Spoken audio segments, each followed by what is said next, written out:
Hello, hello. Hello. All right, let's just go down the line real quick so I can make sure I can like hear everyone. Anticity, can you talk for a sec? Hello. I'm Anticity. Good enough. Garanath. Hello, hello, hello.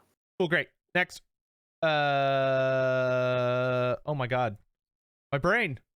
Hawk. My mod. Yeah. Okay, good. I can hear you. Hurls. Hey. Okay, and Ben. Salutations. Great. Okay, so a couple quick little things before we get started. If y'all would all do me a huge favor on the Roll20 chat, if you at the very bottom it says as, if you click on that and switch it to your character, it'll make your portraits into your characters, which will make things a little easier to remember. Also, if you click on the gear in the top right, you'll have there's a thing at the very top called display name, and under that, if you would add in parentheses, if you would put parentheses around your Roll20 name and then have it your actual character's name be the first thing. That way everyone can just kind of like look into the bottom left and know each other's characters' names without it having to be it just makes memorizing that so much easier. Done. Yep. No, Anticity the other way. Oh. Let's see here. All right, done. All right, looks good. And then I'm going to turn on some music or sound effects, and y'all let me know if you can hear it. It's playing right now. Yes. Yep, that's fine. Yep. Okay. I'm gonna put the volume like right around here. But if you need to manage your audio, if you go into the gear and go down to audio and video, the master level will change all that for you. Okay. All right, and then from there, I think we are all about set. So, welcome everyone to the very start of our campaign for the Enemy Within. The year is 2512 of the Imperial calendar. It's been 2,512 years since Sigmund Heldenhammer formed the Empire after uniting all the tribes and proving what a badass he was and everything like that. More specifically, it is here. We do have a fancy calendar. So this is the actual Warhammer calendar. And what it is currently Yardrung, and it is the 18th of Yardrung. It is Abendtag. So basically, you can kind of think of it as being the best way to think of it is like it's kind of like Tuesday, and it is the 18th of Yardrung, and Yardrung is it's the second month of spring, so it's kind of like the equivalent to April. Okay. So things have been happening throughout the Empire. Karl Franz has been emperor for about 10 years. The landscape of the Empire is going to be a little different than you may remember it if you're familiar with it from the lore of Warhammer Fantasy. The situation is quite different in a few places. For instance, in the Deep South, instead of just purely being the Imperial province of Wisenland, much of the South actually belongs to the Imperial province of Sudenland. And y'all's campaign is starting in the Grand Duchy of Middenheim, which is surrounded by, to the south is the province of Middenland. So those are two separate regions. They have their own separate elector counts. They have their own separate governments. There are a lot of similarities between them, but like the entirety of Nordland, for instance, belongs to Middenheim right now. As y'all play through the campaign, you may get to see the Empire evolve into an empire that you're more familiar with. though that entirely depends upon how y'all end up doing in this campaign. But in any event, our journey begins on this lovely spring day in the city of Middenheim, which you all have been drawn to for various reasons. Some of you, such as Thind here, were born and raised in Middenheim. He is a native dwarf who has lived here his entire life. But the rest of you will have wandered here from other realms, other places throughout the Empire. One of you even comes from further than the actually, two of you come from further than the Empire, if you want to get technical about it. So, we are going to do our best today. It's worth noting that I'm pretty rusty as a GM, and I think we have a couple of new folks as well. I don't know how new some of y'all are to role-playing, but I think some of y'all are new to the system, at least, and if not, then also to roleplay. I forgot to put that on repeat. Boom. All right, so basically how we're going to start is that we're going to start our attention kind of with each of you individually where you are at in the city or arriving into the city. And then once I kind of have attention on you, we'll go from there. And eventually we'll kind of see what y'all end up doing. So try to relax, have a good time. If you have any questions that come up during the session, feel free to ask at any time. Don't worry about interrupting me. Just be like, hey, GM, I don't understand this particular thing, or I have a question about what this thing you just said. Any of that, that is totally A-okay. So without further ado, we're actually going to start with Anticity, or Thind the Dwarf. Thind Waterbottoms. So Thind, you've awoken to a pretty normal day. Nothing unusual. There's been a little bit of drama going on in the city as of late. You've certainly heard quite a few rumors about why a lot of refugees have been turning up in Middenheim in recent weeks. Most of it seems to revolve around the very confirmed appearances of a fearsome Manticore that's been sighted outside the city. It hasn't come into the city, but it has gotten a little too close for comfort a couple times.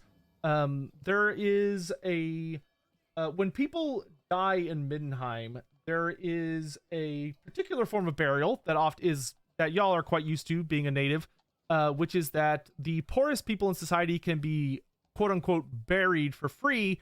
And by buried, I mean that they get hurled off one of the cliffs of Middenheim known as the Cliff of Sighs after a very brief prayer is said over their corpse. And then it just plummets onto a large part of the mountain that Middenheim stands atop, known as the... Where did I put my Middenheim book? I believe it's the Pellerung. Second. I forgot to have my book open that I'm going to need for referencing parts of the city. And my goal will be to memorize all the things in the universe, but a lot of this information is actually relatively new to me. So forgive me for half a second.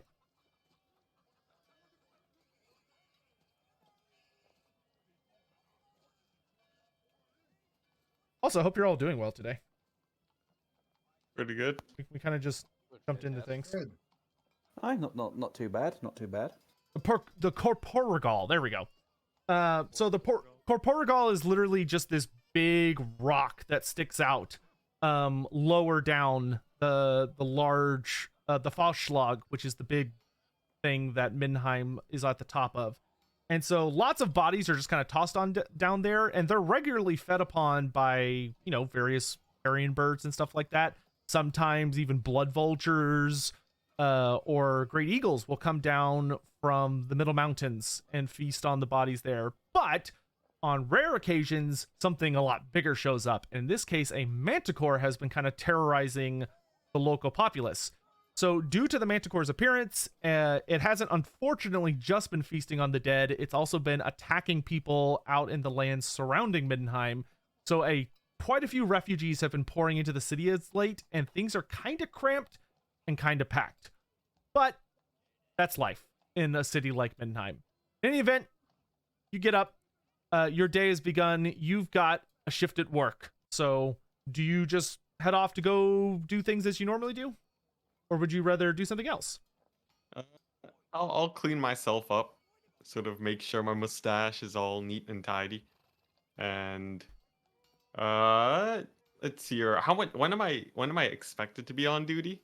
Is it like, do I usually have to rush to get where I You to don't be need early?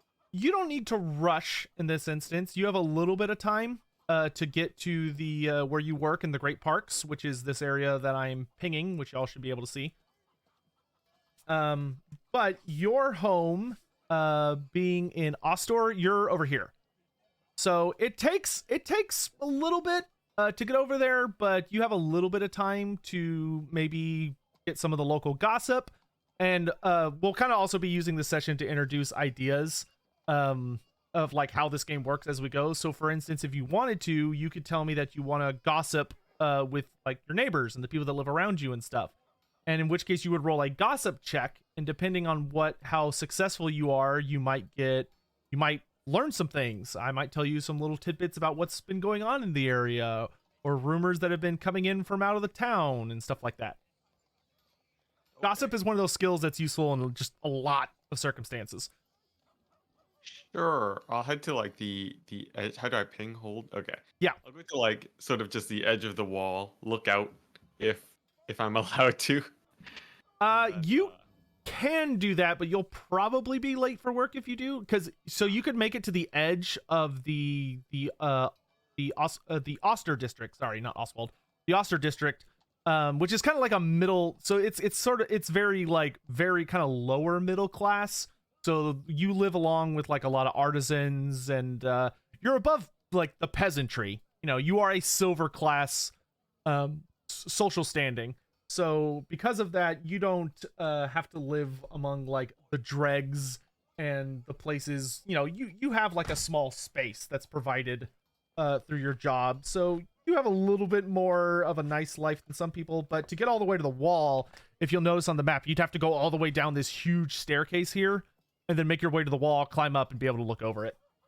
But you could head to the edge of your district and you'd still be able to like see fine all the way down there. Sure, I'll just go to the edge of my district, sort of look out and see, and just look towards the sky. Do I see anything? Go ahead and roll a perception check. Oh boy.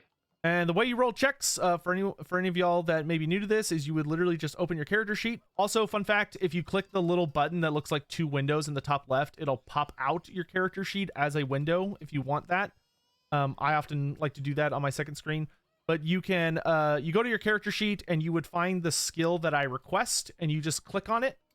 And in this case, you're going to do a challenging perception check. So when you click on it, it'll do a little pop-up that'll ask like, what's the difficulty? It'll be a drop-down menu. You go to challenging, and then it'll ask if there are any additional modifiers. In this case, no. And then you just keep hitting accept until it rolls. All right, so you got a critical failure. So the way the system works is that for every 10% that you are above or below the required number, you get what's called a success level. So every 10% is really what matters. So for instance, if you were, in this case, you were aiming for a 43, you wanted a 43, but the next best thing would be a 33, then a 23, then a 13, then a 3. And the higher your success level, the better result you're going to get. But for the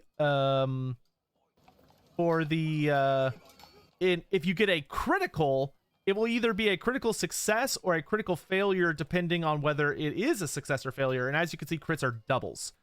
So as you look out across the skies, you see a couple of birds flying around, crows, some like pigeons and stuff like that. But you don't really see anything particularly swell or grand.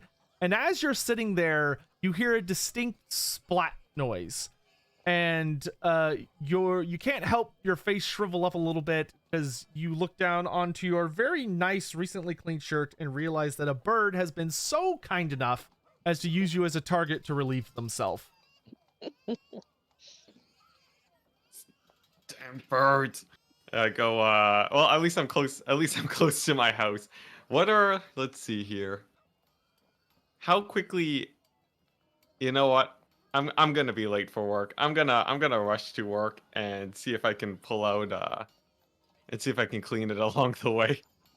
All right, so you start making your way across the city, heading towards the Great Parks, where you are employed at the Monument Pond, which Monument Pond is, of course, a notable site in the Great Parks. It's not one of the like super high quality sites, but it's a nice little part of the Great Park District that has a bunch of statues that used to have more prominent places throughout the city, but have been moved to Monument Park over the years as they were replaced by things that were more important. As its space in Middenheim is very, very cramped, and is very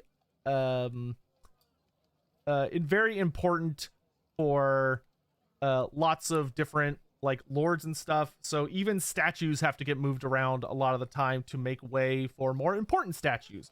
For instance, a lot of the old kings, especially like the old Tutagan kings, or even the older families that used to rule over Middenheim, have been getting moved to Monument Park to make way for the Todbringer line.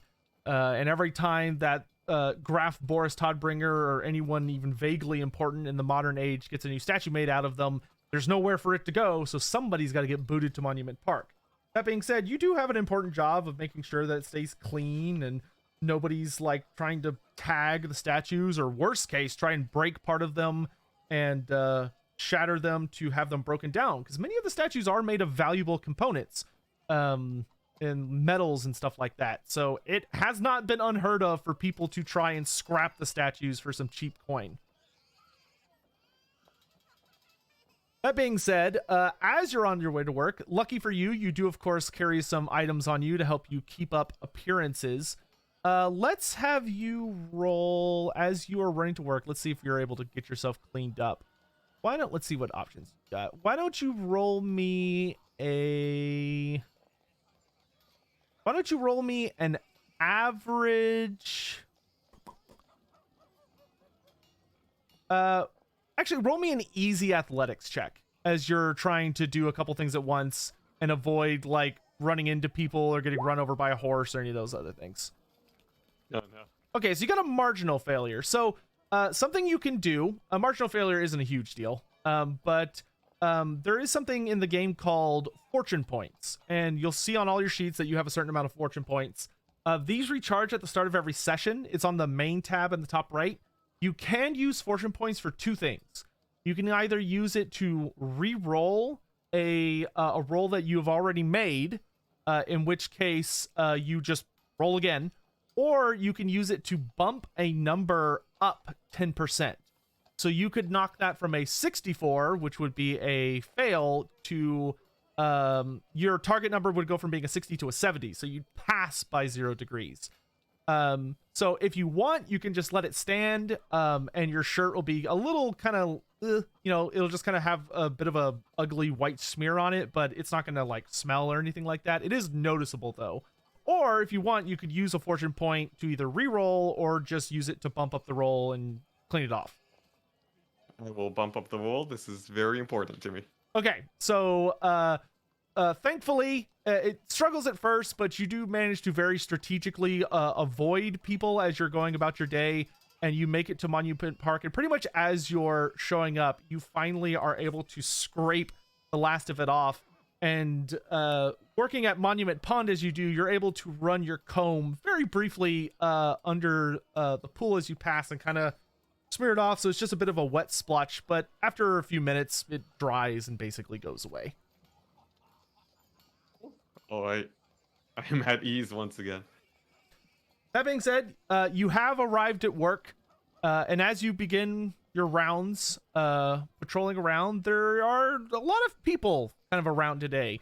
Something that you've noticed as you've been wandering around the city is it just seems like there is just lots of people.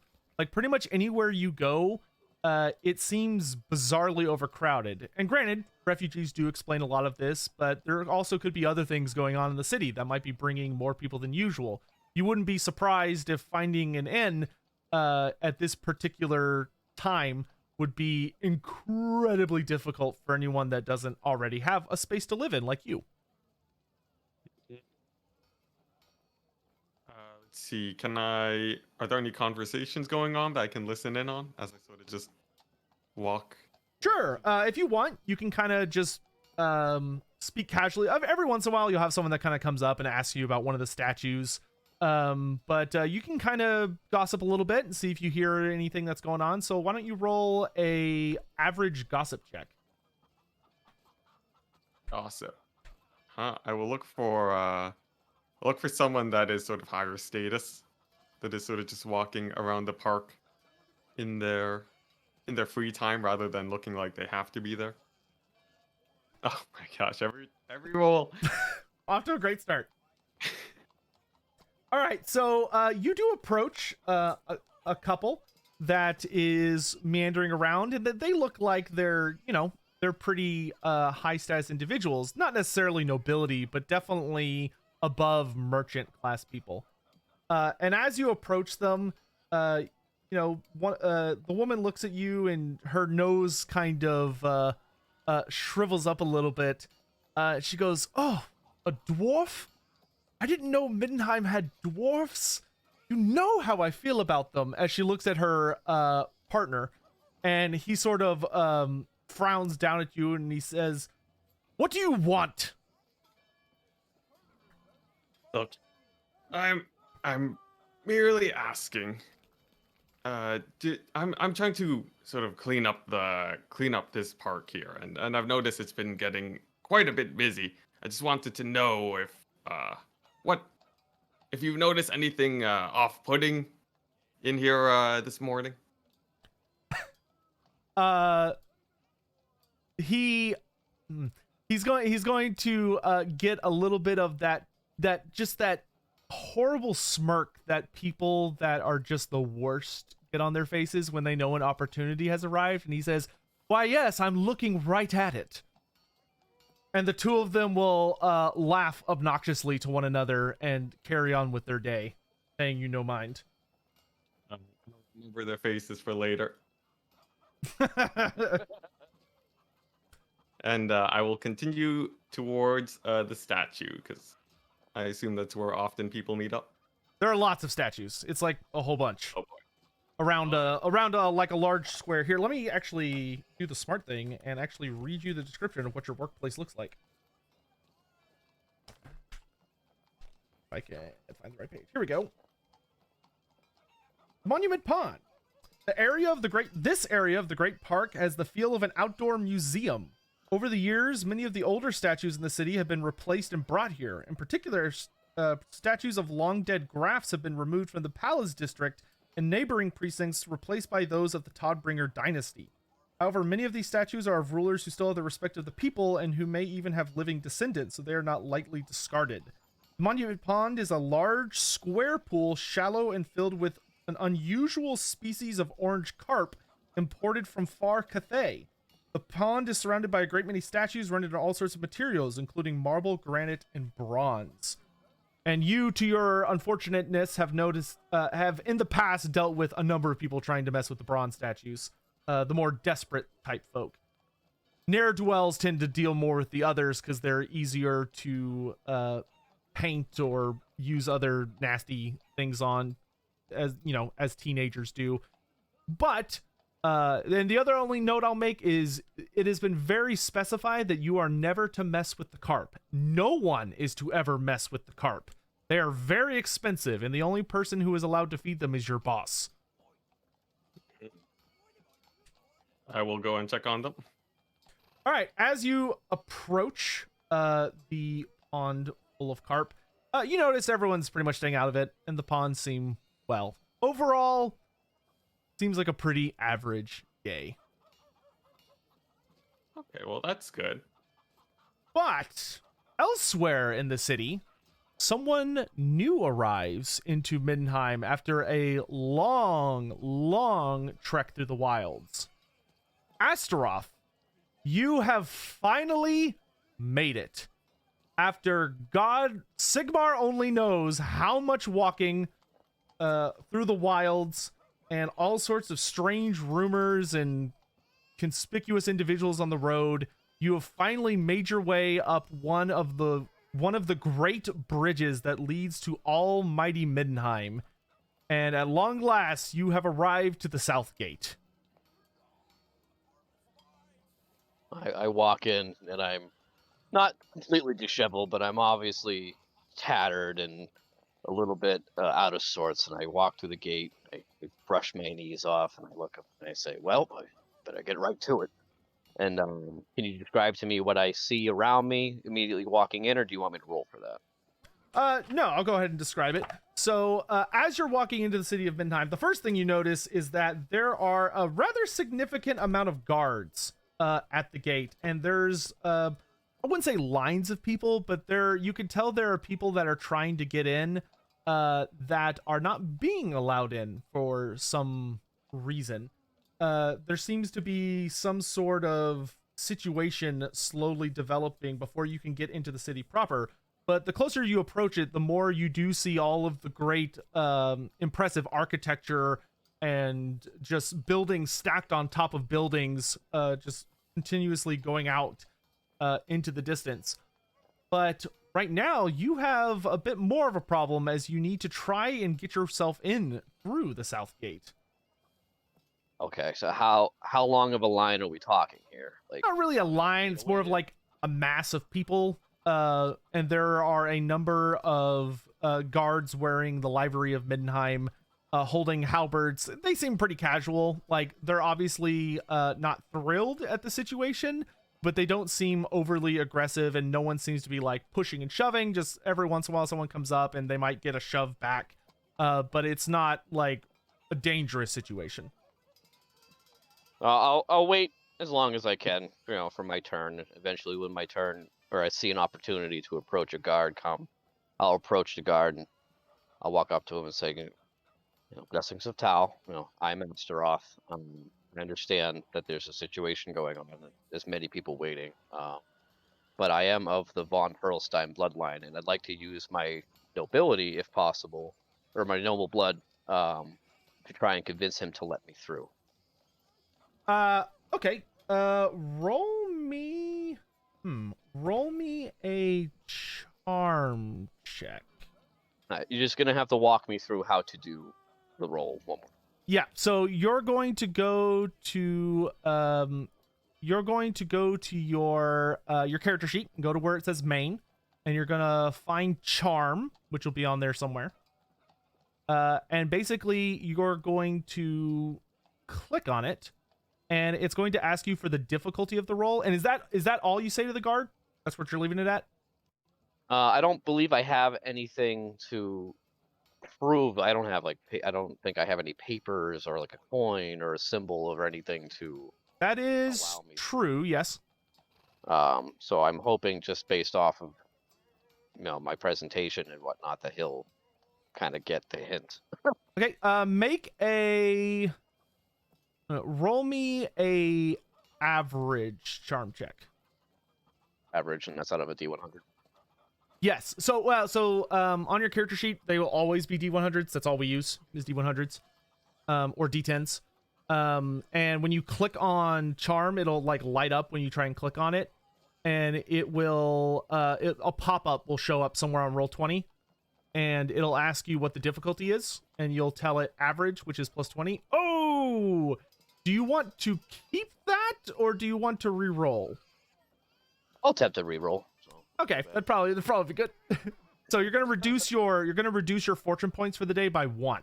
So where it says fortune, if you have like 3, you're gonna knock it down to 2. Okay. Average, target bonus 0, bonus 0. Oh my god! All right, so normally you cannot re-roll a re-roll. However, this will be an opportune moment to demonstrate. This might be a little early for it, but I'll go ahead and explain the concept. there is a system known as dark deals. And what a dark deal is if a time ever happens where you get a roll and your roll just bombs for whatever reason, and it's really important, and you're like, either you're out of fortune points or you've used your fortune point, and like there's just no way you're gonna pass, and you're like, oh god, I gotta make this. I can offer you something called a dark deal.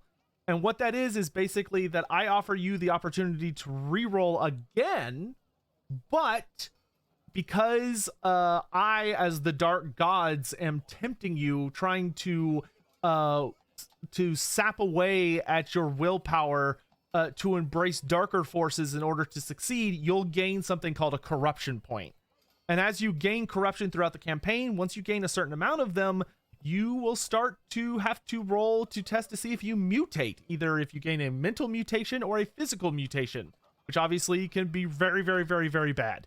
That being said, I will say this isn't going to be like a huge deal, but if you really want to pass it, you know, the offer's on the table. I appreciate the offer. I'm going to pass. I Okay. try to be a man of your. So the guard holds up and he says, "Oi, we've had enough of you bootlicking foreigners coming in here making a mess of things. The city's already crowded. And I don't care what line did you say you were a part of?" The Von Hurlstein. "Never heard of them. Don't give a shit. Back up." And he kind of angles his halberd towards you a bit.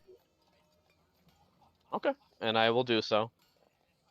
All right, so you back up a little bit, and after a moment, you feel someone kind of tap you on your arm. Okay, and I'll turn around.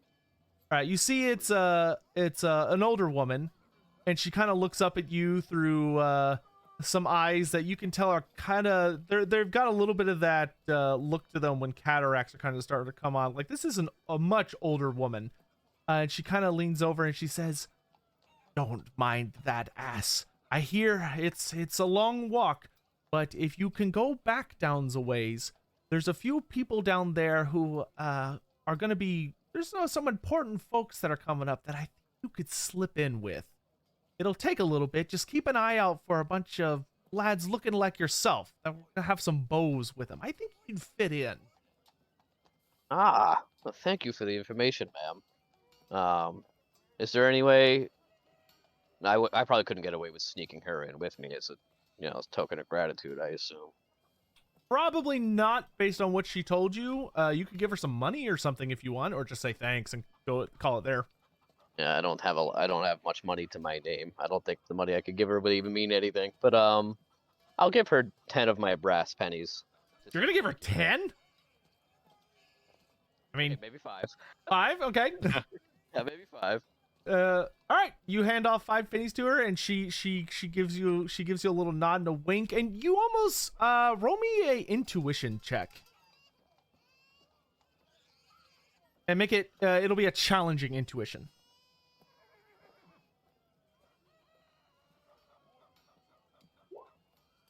Okay. You suspect that there is more to this woman than meets the eye. Like, there is almost something a little, you've heard, like, especially being where you're from, being from kind of the lands around Hockland, where a lot of people are not the wealthiest and kind of tend to, like, live off the land more off. There are quite a few rumors in many towns and cities about followers of the trickster god, Ranald.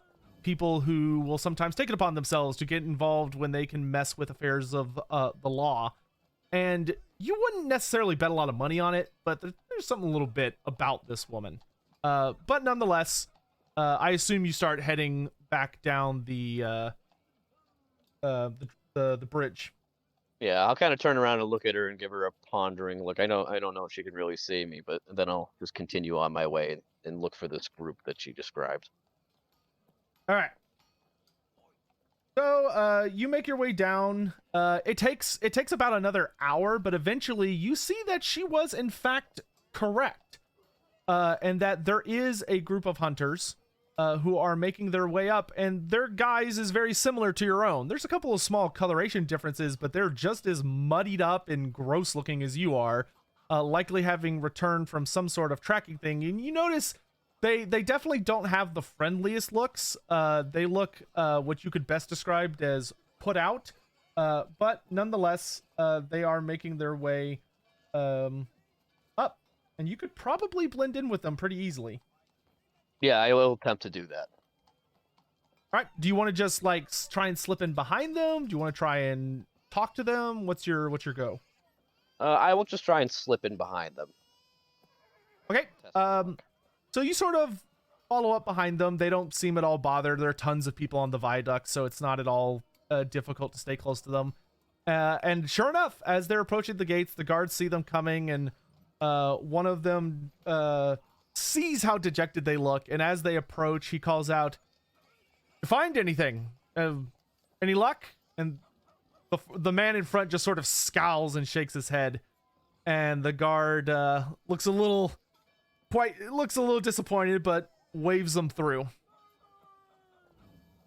And sure enough, just by kind of sticking behind him, you're able to blend in and get into the city of Middenheim without being molested further. Excellent. I'll try and just kind of slither my way up to the front of the crowd of these huntsmen and get to the leader that the guard was speaking to. And I'll Right. pull down my cloak and just, say, "Hello, my name is Asteroth. I'm a fellow hunter like you. And I was just wondering, what were you and your party out hunting?" The man kind of glares over at you, but you notice his expression softens when he actually like gets a look at you. And as the two of you are passing under the 40-foot stone keep that guards the south gate and enter into the city proper, he sort of, as you enter, you see how crowded this part of the city is. And you begin to get a little bit of an unfortunate feeling that it may be a lot of the city is this level of crowded. But he sort of gestures around and he says, "The cause of all this, name's Hans, by the way. Hunters have been coming from all over trying to deal with that damn Manticore. Nobody can track it down. Every time it pops up, go after it, and it's just gone, as if it vanished into smoke." Aye, that seems to be the general consensus. Did you encounter anything, even signs, tracks, dumplings of any kind? Found a caravan of some folks brutally slaughtered and torn apart. Granted, all we found were a couple of legs and arms. No heads, no full bodies. Made short work of them. That's highly unfortunate.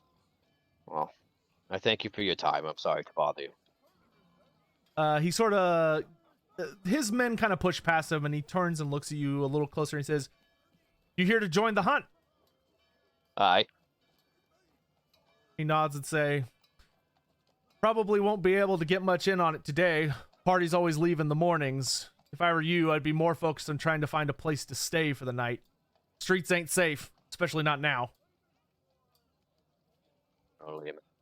Praise Sigma. Thank you for the advice. He gives you a respectful nod and wanders off. Kind of look around and observe my surroundings again.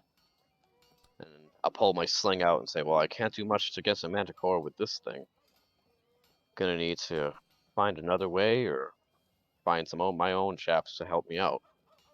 Now, do I see any taverns or inns? So or... you have currently arrived in the Sudtor district. So the Sudtor district, it's a residential area. There's not like tons and tons of shops. It does have some taverns. You'll probably have to gossip around to figure out where they are, because one thing you notice about Middenheim that kind of immediately is like, "Whoa," especially for someone that's not used to cities like you, is that Middenheim is vertically built in a way that's very strange, where you can tell the city's very old, and it's kind of just kept building on top of itself, to the point that as you walk in, there are streets that look like they're below the city, because they're so old and they're kind of down there. And then there are streets that have been built over them, and streets that have been built over them, and streets that have been built over them. They're all going different directions. and you start to get a deeply concerning feeling that it is very, very easy to get lost in Middenheim if you don't know where you're going. Yeah. And I don't know where I'm going. True, So but you are surrounded by lots and lots of folks who are just kind of chatting and minding their own business, so maybe you could find some luck asking around. Yeah, I'll kind of proceed in a little bit, make my way just down this straight road, and I'll try and find someone that looks kind enough and ask, pull them over and ask if there's like a central part of town or like a common area somewhere nearby that I can go to and kind of collect my bearings. Okay, roll an average gossip check.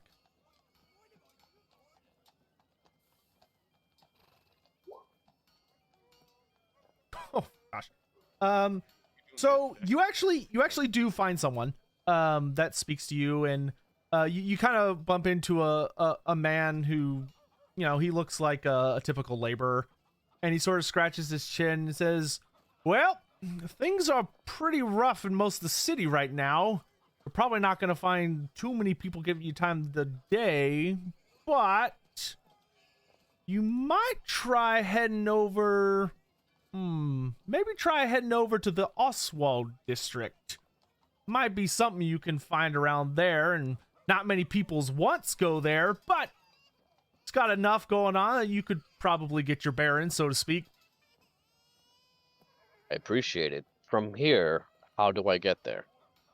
He kind of gestures to a street, and he says, you're just gonna head straight west. You're just gonna follow that way down, and the day is kind of starting to get on. You arrived a little bit kind of around noonish before you had to track and go back. And he kind of gestures and says, you can't miss it. It's the lowest part, and it's lots of buildings, very crowded.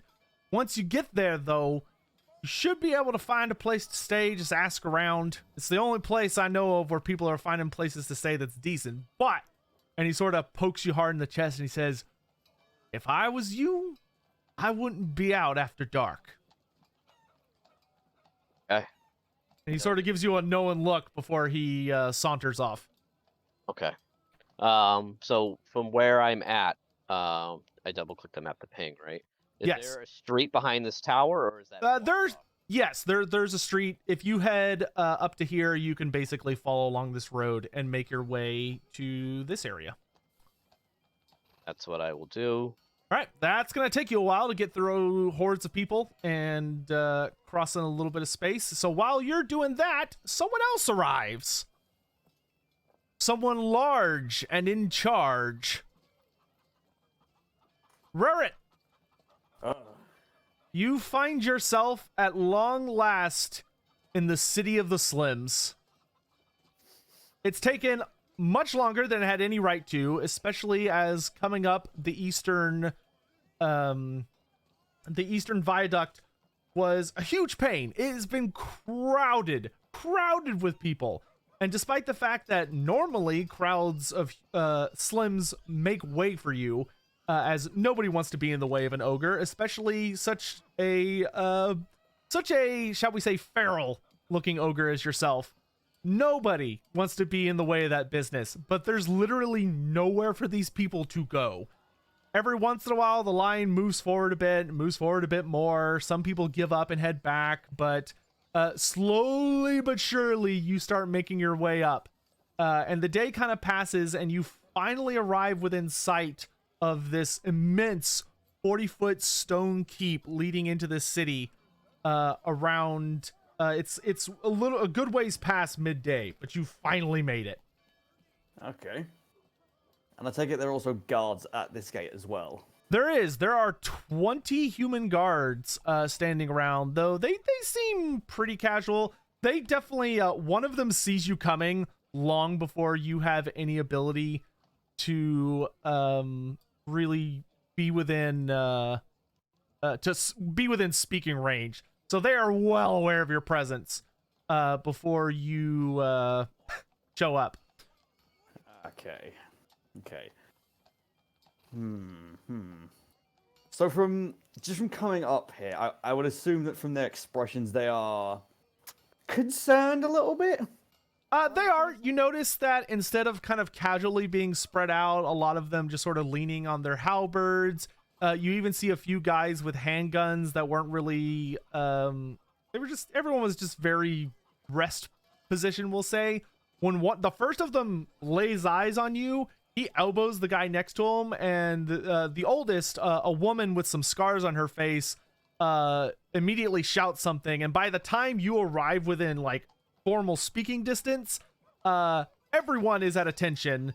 3 of the halberds are just flat out lowered in your direction, as are 2 of the handguns. I'm gonna kind of look at and go, huh, not for as good cleavers they aren't. Is this a place for you slims? The woman with scars on her face is gonna sort of her position is much more casual than many of the men next to her. She seems not terribly intimidated by you, but she'll sort of look you up and down. She says, "Hi, this is what business you have in Middenheim, ogre?" My pot got stolen by some goblin buggers. Also, I saw a juicy beast above. Looks like a right fitting offering for the Morr. I thought, I could hit 2 birds with 1 stone while I'm here. She was like halfway to kind of rolling her eyes until you made mention of a beast, and then her attention does focus on you. She says, "You've seen it." I saw it flap about. Left a mess and just left some bits open. I had to take some of the ends and some of the feet. Not enough for a good offering for the Morr, but I saw it. Oh, it would. If I was still here with my tribe and my own boss, oh, we could have made a right feast out of it. She just sort of nods and she says, "All right, ogre, you can go in, join on the hunts next morning. But don't eat nobodies, you hear? We'll gut you. Slow." You funny, Slim. You funny. Thank you. She gives you a little bit of a wary look, but kind of waves to her companions, and they make space for the ogre. And I'll kind of waddle in it. How wide would this... I guess this gatehouse wait for me? I would say easily wide enough for me to just... It's like at least 20 feet wide. You've got plenty of space. Okay, I'll just walk in, look at the place around, think, no bones, no animal skins. Slims are weird. True. You do see a lot of stone, a lot of really bizarrely made streets that like almost kind of remind you of home back in Gristle Valley because of how kind of sort of chaotic it is, but it is crowded. You have seen Noblar nests that had more space for people just like standing around the sides of the streets or laying down than you see here. It's kind of a mess.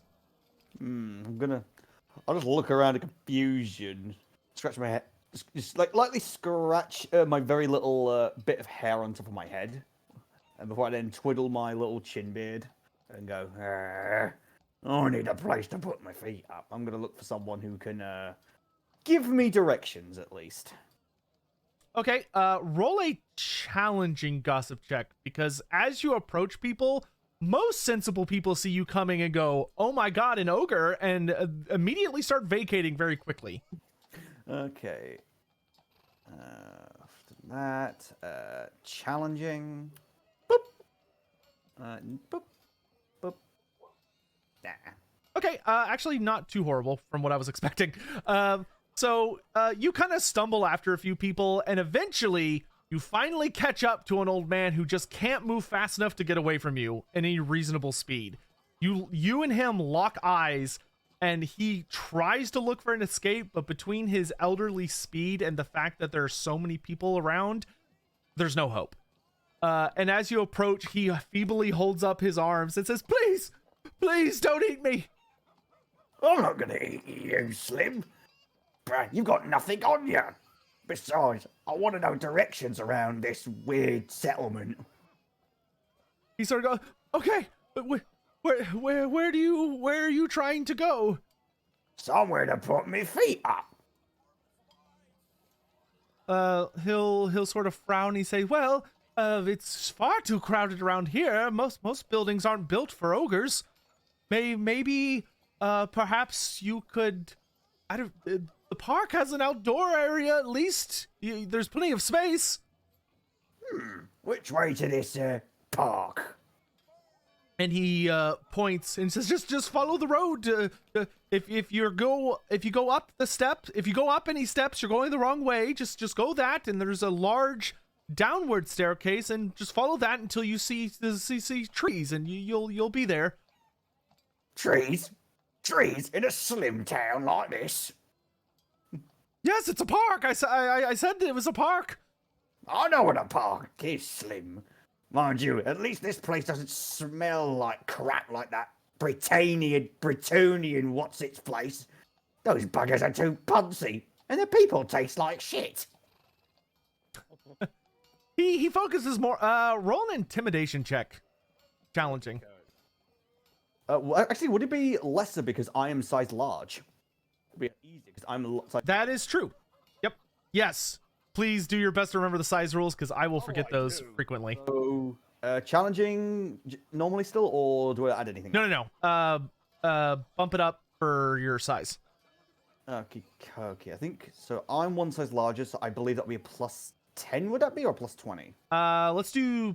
Let's do a challenge. So do challenging, and then it's gonna ask. I think it asks for success levels next. Ignore that, and then it's gonna ask for modifiers, and just add 10. Oh, great.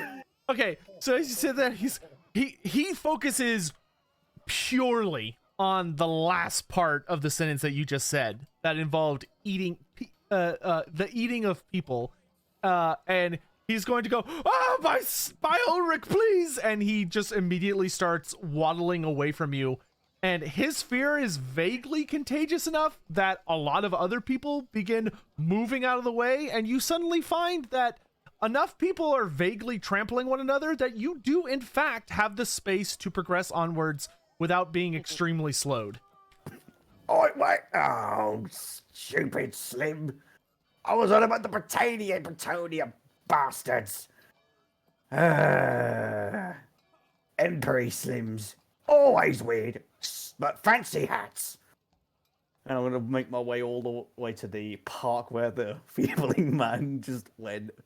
All right, so you begin. Tune he will to himself while he's traveling, just going. More's calling me, making me go too free. And just constantly walking. Wonderful. But as that's happening, a little earlier in the day, another mysterious individual arrives in Middenheim. And it's another Madling. Mr. Sigmund, after no small amount of hours of diligently waiting in line, there are a number of peasants and such that do kind of, they see you coming, and you have a little bit, despite the fact that you clearly are worn from travel, you do have a little bit of a look to you that people sort of make way for you. Like, not everybody, but some of the absolute, like, dregs of society do get out of your way, especially because your weapon is fairly obvious. You wield a sword? Yeah. So, you know, enough people are kind of like, oh, okay, that you eventually are able, at long last, to make it to the southern gate. It's probably a good 3 hours past noon. You don't actually have a crazy amount of time until evening, but you finally made it. And as you approach, one of the guards holds up a hand and says, "Halt! What's your business in Middenheim?" Sigmund Faust von Sereg, known watchman here, reporting on duty of missing shipments from the city of Nuln. He sort of pauses, says, "Oh, eh?" And he calls out to one of his mates and said, and an older gentleman walks over, and the man you were speaking to sort of whispers in his ear, and he nods and says, the older man looks up and says, hear about the gun shipments. Aye, indeed.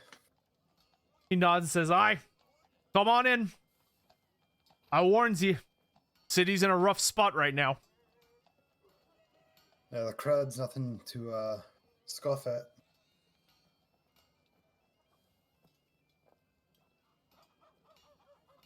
Sorry, what was that? Said the crowd's nothing to scoff at. He nods and says, well, it's either here or out with that thing. It's a Manticore, from what I've been hearing along the road. Aye. Plenty of people sings it, especially when it's feasted on the dead off the old Körperregal.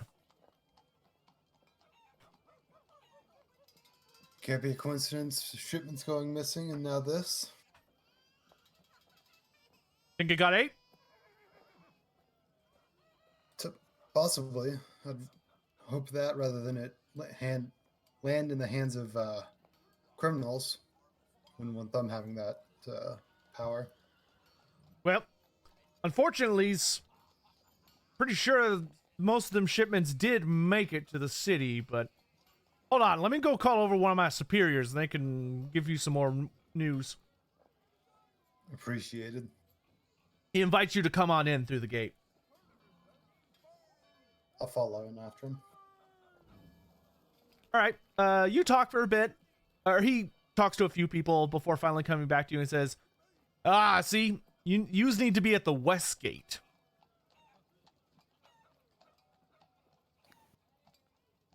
Westgate, okay.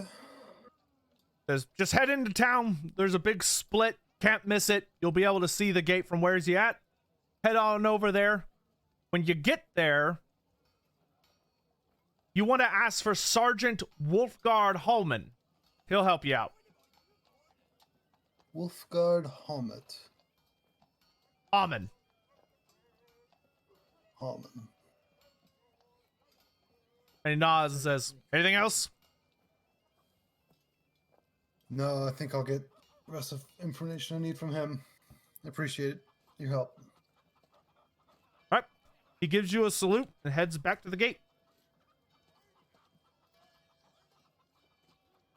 I'll head in and start making my way through the crowd to the west gate.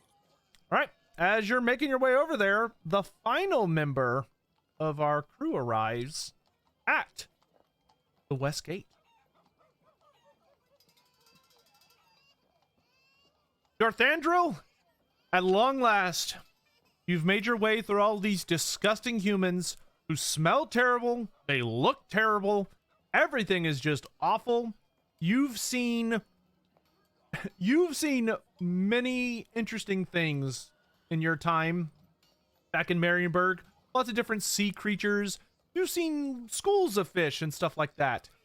Although the phrase packed like sardines does not technically exist in this universe, you have seen things in Marienburg with the way that they store a lot of the various things onto all the different merchant ships to really try and maximize value out there, that the city and the viaduct up to it distinctly remind you of. It just smells worse here because there's no sea salt to cover it up. Oh, I take pleasure knowing that I'm probably a head taller than everyone. Oh yeah. I do have my trusty mop to ward off those who get too close. Most people, when they see you, do give you a pretty good amount of space. It's not completely unheard of for elves to be in Middenheim. There's quite a few that live here. But a lot of the people that are coming in from the lands surrounding, from the actual, the province of Middenheim itself, they're still extremely wary. Not only are you freakishly tall, but, you are obviously elfy. And they want nothing to do with you if they can avoid it. So with that, you are actually able to make your way to the gate fairly easily. Oops, that's not what I wanted. But as you approach, you do see that there are guards, and they are in the way. So just curious, if I hit the... actually, a better way to do this would probably just drag him on. So as you approach, you see one man in particular stick out very noticeably. You see this gentleman, who clearly is in charge. From the way you do notice him barking orders at people, and someone will come up to get interviewed, and he'll scowl at them and say a few words. But the line is moving ahead, and you have a very strong, sneaking suspicion that this will be the man you need to get through to get into the city. I straighten myself up, look presentable as I can amidst this horde of humanity. And I will patiently wait my turn. After all, these humans have much more of a rush than me. Fair enough. Eventually, you do make your way up to the front. And as you do so, he is sitting at a bench, and he sees you coming, and he raises an eyebrow, and then strokes at his quite enormous mustache before gesturing you forward. I will step forward, do a slight bow, and that is a wonderfully elegant mustache you have cultivated. It is impressive. It is a fine sight to see as I enter Middenheim. He steeples his fingers and leans back in his chair a little bit and says, "Not too often we get elves in these parts. What brings you to the city?" I wish to see this marvelous miracle of yours in your Temple of Ulrich, this eternal fire. "Ah, comes to see the flames, then." He nods and goes for his twirling his mustache again, and he says, "Well, something like that makes me downright patriotic. I suppose I could let you into the city, but I don't know, it's awfully crowded, and you are one big person." Only in height. I will eye someone rotund amidst the crowd.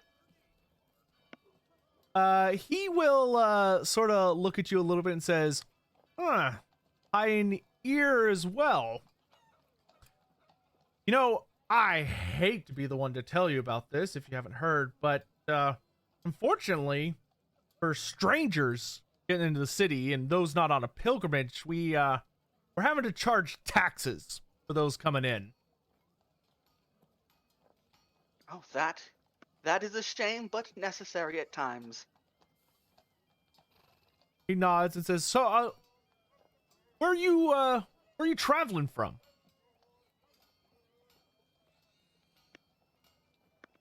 What route did I use to get here? You took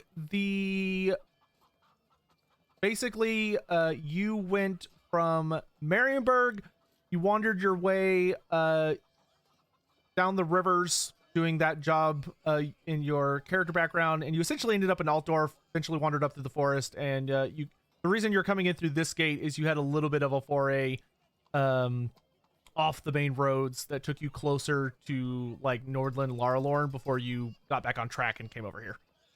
I aimed for the most elegant bridge to arrive on. Gotcha. Something like that, yeah. I came through way of Altdorf. He nods, says, from the south you are. So you must do pretty well for yourself, right? I do display someone of silver tier. He's gonna say, normally we do have a tax you'd have to pay that would be 5 shillings, but I'm feeling generous today. How much you got on you? Oh, did I not mention the pilgrimage to see the sacred fire of Ulrich? You mentioned it in knife ears. I thought, sorry. It must just be the shape of my ears that made me fail to hear or mishear you mentioning not taxing pilgrims. He says, Oricans are pilgrims. You're an elf. Ulrich don't recognize no elf.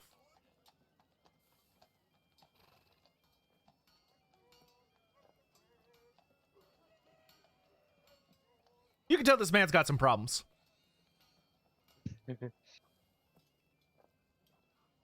Northendril will tilt his head, consider. A reasonable assumption. I do not believe I have seen any Temple of Ulrich yet. And I will acquiesce that Ulrich probably doesn't recognize me. But how much is this tax, you say? As you're asking that, Sigmund, you have arrived at the West Gate. And you see that there is an elf, of all things. Something you yourself have very, very little, if any, experience with. And not only is it an elf, it's a 6'9" elf. He's thin, but he's tall.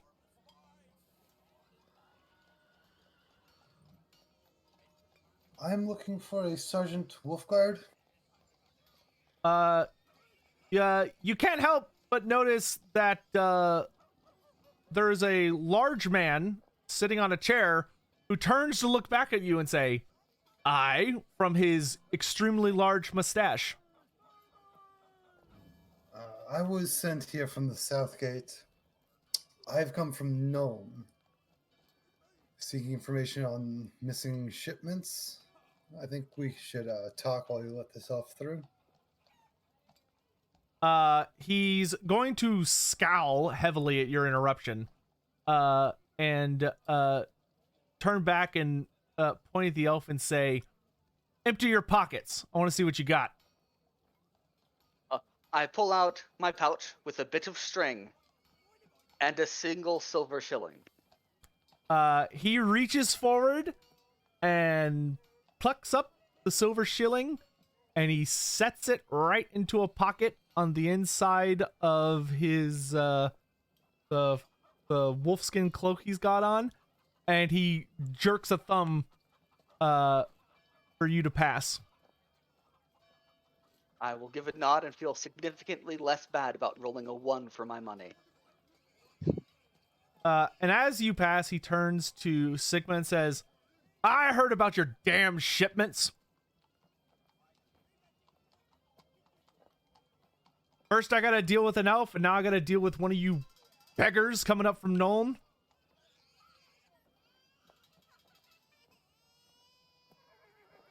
Surely we can work together.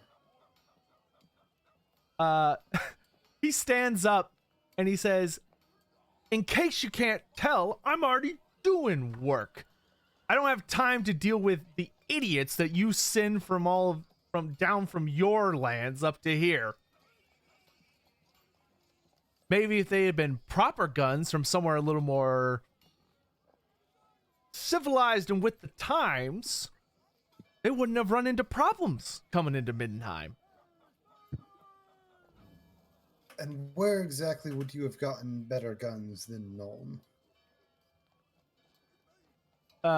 He he shrugs and says, "Don't know, don't care. Never been terribly partial to firearms myself. I like to feel their skulls crunching under a good swing." And he's gonna he reaches up with a finger and kind of cleans his ear out with his pinky. He takes a sniff at it and makes a bit of a face before turning back to you and says, "Look, last they were seen, from what I heard, was there was something that went down in Oswald. I don't know why the hell they were down in Oswald, but something went down there. You want to find out what the hell happened to your guns? Piss off, go check down there."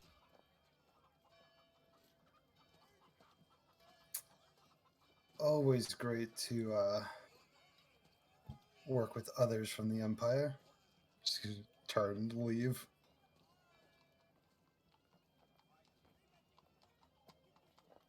All right. You find someone else to point them in the direction where Oswald is.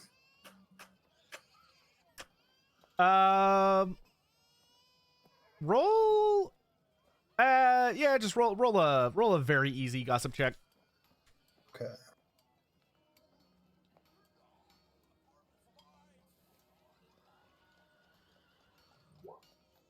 Oh shit. Okay. So as you're asking around, there's a little bit of a crowd gathering, like of people stopping and staring because of the elf, who sticks out like a very sore thumb.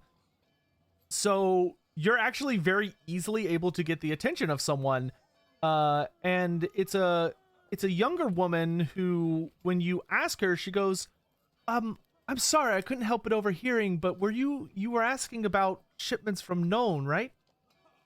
Yes. She nods and says, "I heard that they made it to the city, but..." And she kind of leans forward conspiratorially towards you and she says, "They went into the Oswald district and they never came out." Which, you know what they say about the Oswald district. I don't. Why don't you tell me?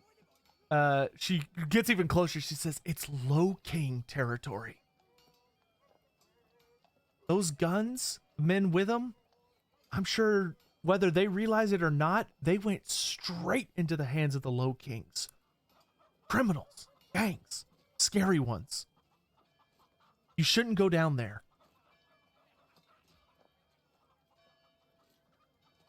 I appreciate your concern, but it is my duty.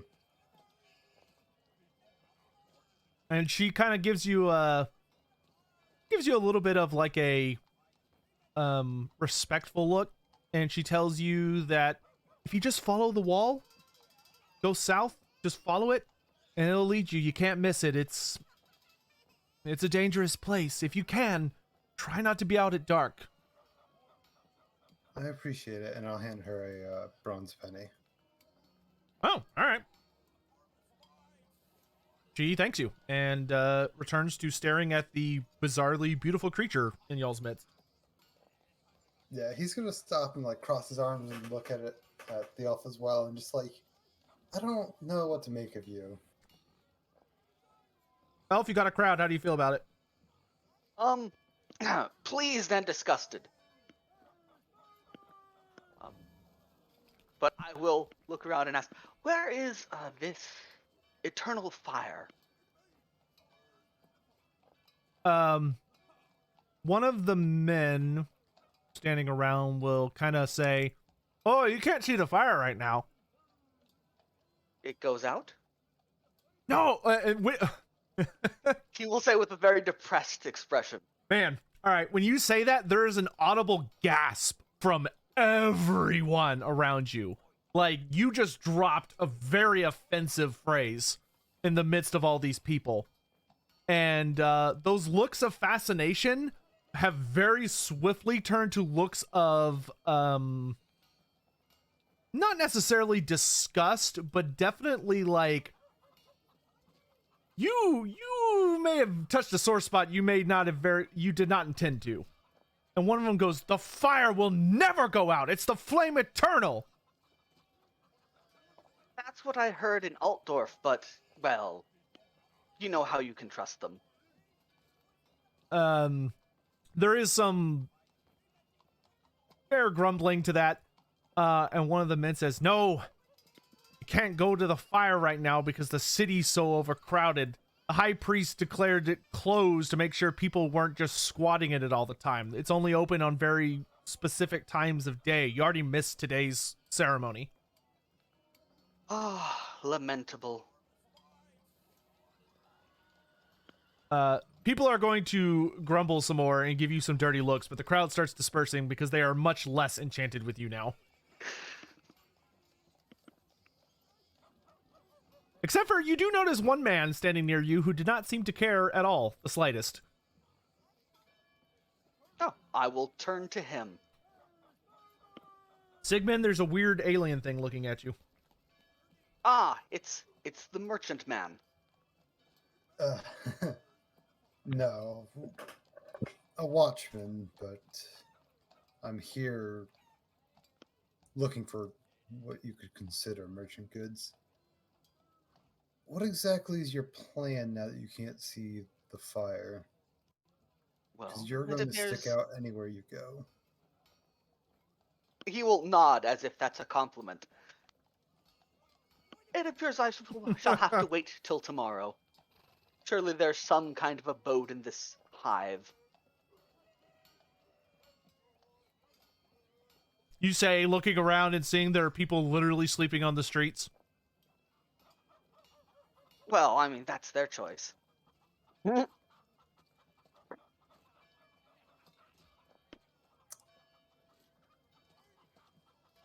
Why don't you come with me? Maybe we can find something a little bit better. I've got a bit of status and a bit of coin.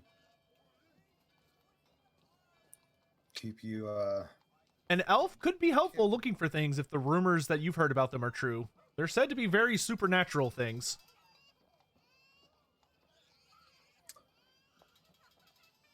Dorthandra will consider for a moment and then realize he literally has no money whatsoever. And will give a nod of acquiescence. This seems like a worthwhile use of time as I wait. wonderful. All right. So as the two of you head south towards the Oswald district, we're going to head back over to the Great Park, where then something is going on, because as you're doing your patrols around Monument Pond, and occasionally you have to yell at someone that is like trying to feed the fish, because you cannot trust any of these people to feed the fish what they're supposed to. They have a very particular diet. They're very, very valuable. It is critical that these fish be kept healthy. They're foreign. It's very expensive. And also chasing off the occasional people who are trying to mess with the statues, children climbing on them. And you're a lot busier than usual. A lot of the time your job is just kind of like casually walking. But there's just a lot of people. It's not nearly as crowded here as it is in other parts of the city, because they don't tolerate people just sleeping around here. That's the wardens, people like you, tend to give them a right boot in the butt if they try that. There's no squatters allowed to disturb the beauty of the park. However, you do notice an increasingly large group of people that are very nervously making their way past you, going from south to north. And they seem, not only is it a continuing stream of people, but the more time passes in minutes, the more frantic they seem to be in their running away from that particular direction. All right, I'll walk opposite direction of the crowd, find the nearest person, and go. What is it that you are all moving away from? Why is this? What? How can there be even more people coming into this park? The man looks nervously behind him and says, "It's one of them man-eaters. One of the big ones, the ogres. He's making his way into the park, and rumors spreading that he's apparently it's like one of the actual man-eaters." And then he pulls away from you and starts making away. And there are people that have probably seen the creature passing by you, because children are crying. Oh, curse my luck! And I'll rush in that direction. All right. As you reach quite literally the edge of the pond, heading that particular direction, you can't miss the large shambling figure that is heading directly towards you. And I should have done this earlier, but we'll start doing it from now. Rarit, would you care to describe your appearance? Okay. So, Rarit's got a bit of an, his old trusty butcher apron on, as he's walking on with his little chin beard, only a little scruff of black hair that he has. He's just walking around with his dark brown eyes. Cleaver just onto a little satchel part on his apron. He's holding it. His apron's still covered in blood, as always. Barely little parts of, like, the old cloth that must have been lost to time from how long he's been wandering. As he's then just there, walking along, stomping, singing, with a few tattoos around him. Like, one part of the Morr on his left bicep, and the other part of just one that maybe no one will know of due to ogres. And he's just there going, he's just there singing away, going, "Gonna Eat the buggers I see, I'm gonna jump 'em and grudge 'em and cut them for the more. Yeah, and how big are you? Enough to. Sorry? How big are you? I am 8'2". There you go. Nice. Fend, you hear him before you see him, and then after you see him, you smell him because he kind of reeks of. There's almost like a metallic scent to this unwashed, bloody creature. Granted, thankfully the blood looks very, very dry. It's not fresh and red. It's that like nasty brown that blood turns into when it's had time to dry. But he should not be here, more than likely. And a part of you wonders how the hell he got past the watch, or if he just like popped up somewhere. But he is absolutely huge, especially compared to you. Would you care to describe your appearance? Sure, I'm a very stout dwarf at 4'7". So I'd be like approaching half your size at this point. But I stand proud. But my clothing is sort of it is neat and tidy, but clearly very old. I have a dagger on my side belt that is sort of tucked away but visible if for anyone who's looking for it. But otherwise, I stand and well, I'm marching towards you with more authority than probably most people you've met on the way to the park. Or you. Can you please? Why did the guards let you pass into here? What are you here for? Who said that? Oh, hello, little. Wait a minute. You're little? He kind of like slowly leans over you a bit, like stroking his tiny little chin bit, going, Are you one of them stunties? I've Yes, heard about. indeed. I am a dwarf. I am Where's thin your beard? bottom, I was warden of told- this park. I was told by my butcher all stunties have beards. Where's yours? Do you have a beard? I guess the art doesn't have it. Sure, I don't have a beard. Okay, so before we go any further on this, I'm just gonna pick a quick. If you don't have a beard, that will have huge ramifications for like the rest of your experience playing a dwarf. Don't worry about the art. Now, if that's something you're looking for, that's fine, but just note there's going to be an infinitely more difficult and intense roleplay experience the millisecond you encounter any other dwarfs. What's it? What would that signal? That would signal that you have zero respect whatsoever for your ancestors, and you would be a pariah among your people. Some to the point that they might, like, assault you. I would recommend having a beard, but if you don't want one, it's your character. Sure. I'll have like a Now, you're a beardling, so it doesn't have to be like a huge beard. But Oh, I wait a sort minute. of I pull it out from my undercoat. It's not especially long. Not especially it's well kept but not decorated. Compared to Oh, you are a stunty. Everyone seems to be running. I think it was from that old man I said when I ate Bretonian people. They taste like shit, I've got to tell you, stunty. But are you here first the Manticore and now this? Why are you here? Oh, 2 reasons. For starters, that big beastie looks so tasty. I wish to make him an offering to the Morr. Second, some goblins stole my personal cooking pot back in Gristle-Tooth Valley. I'm here to gut them and get it back, or get a new one. then you have no idea what Gristle-Tooth Valley. You don't know a lot of what he just said. Okay. All right. Really, the only thing you probably caught that made any sense was the big beastie part. Everything after that was just gibberish. If you want a cooking pot, I can find one there. But if you're here for Slim cooking pot, more pot. Sure. But you mentioned you saw a Manticore? Are you here to Oh. deal with it? Oh, deal with it. I want to eat it and give it enough reason and more.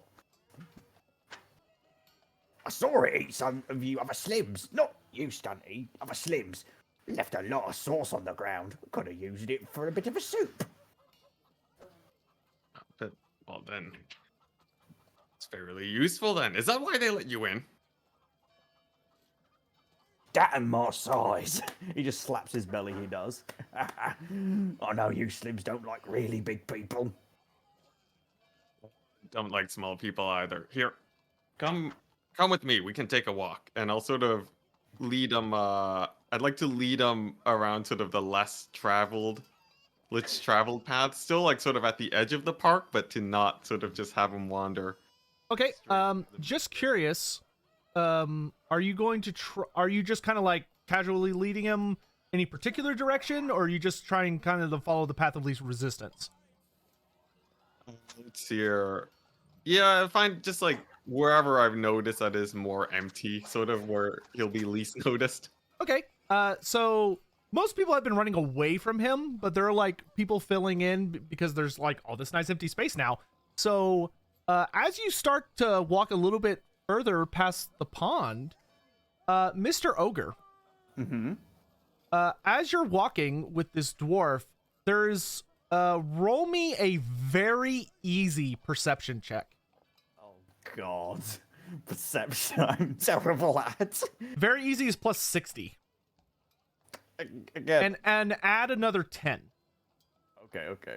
So, very easy. Submit. Bonus 10.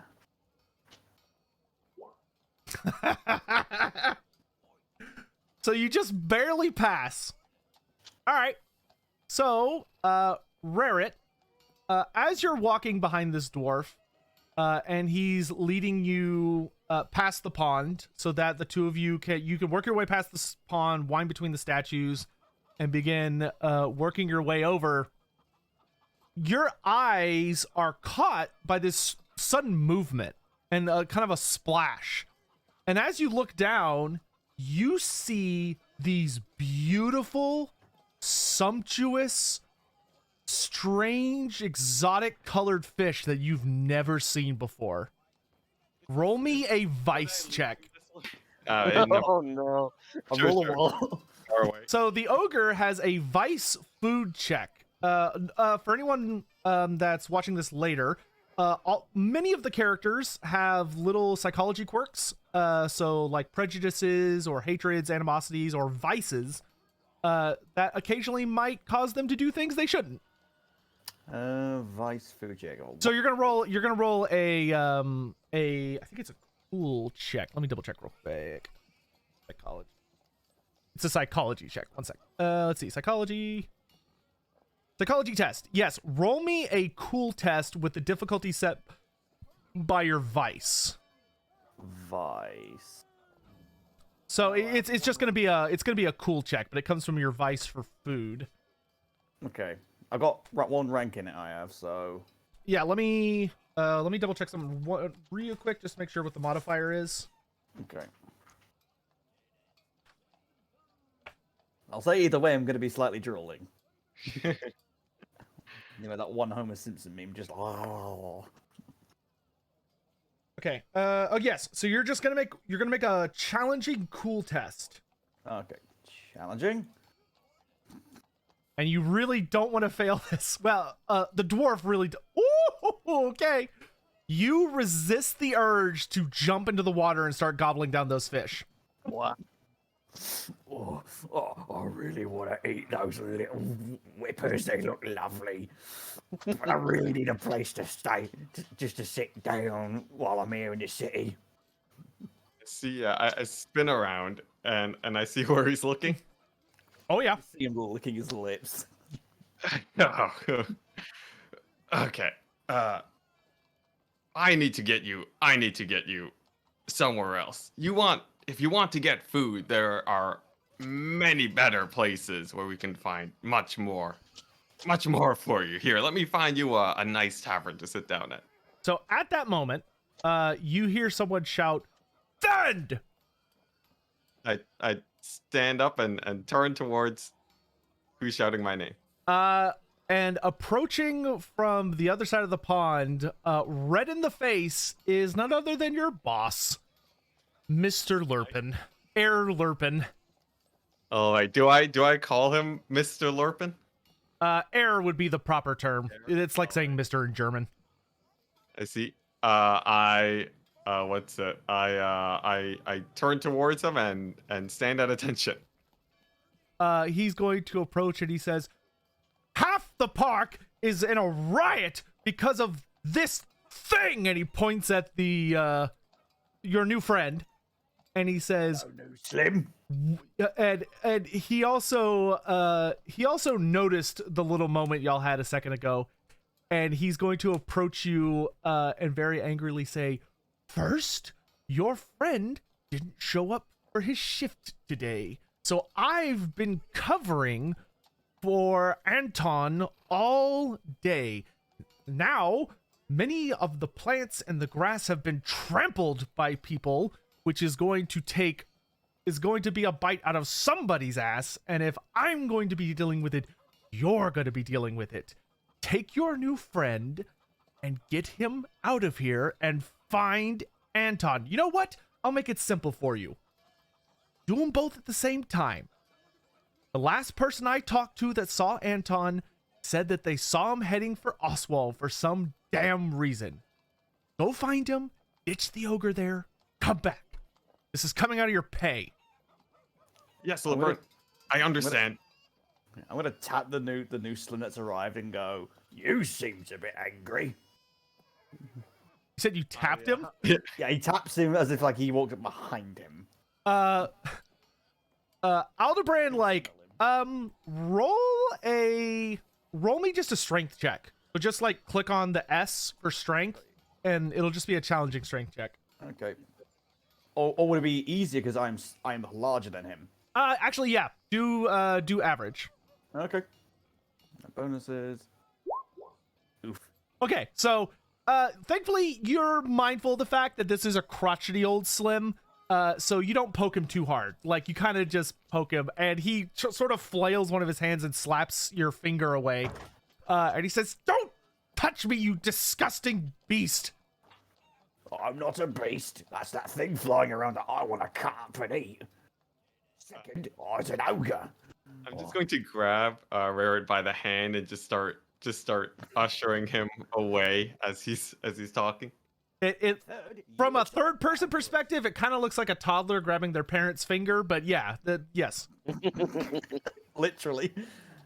Third, why Or- ditch me? I you could can't- clean up every piece of crap in your city.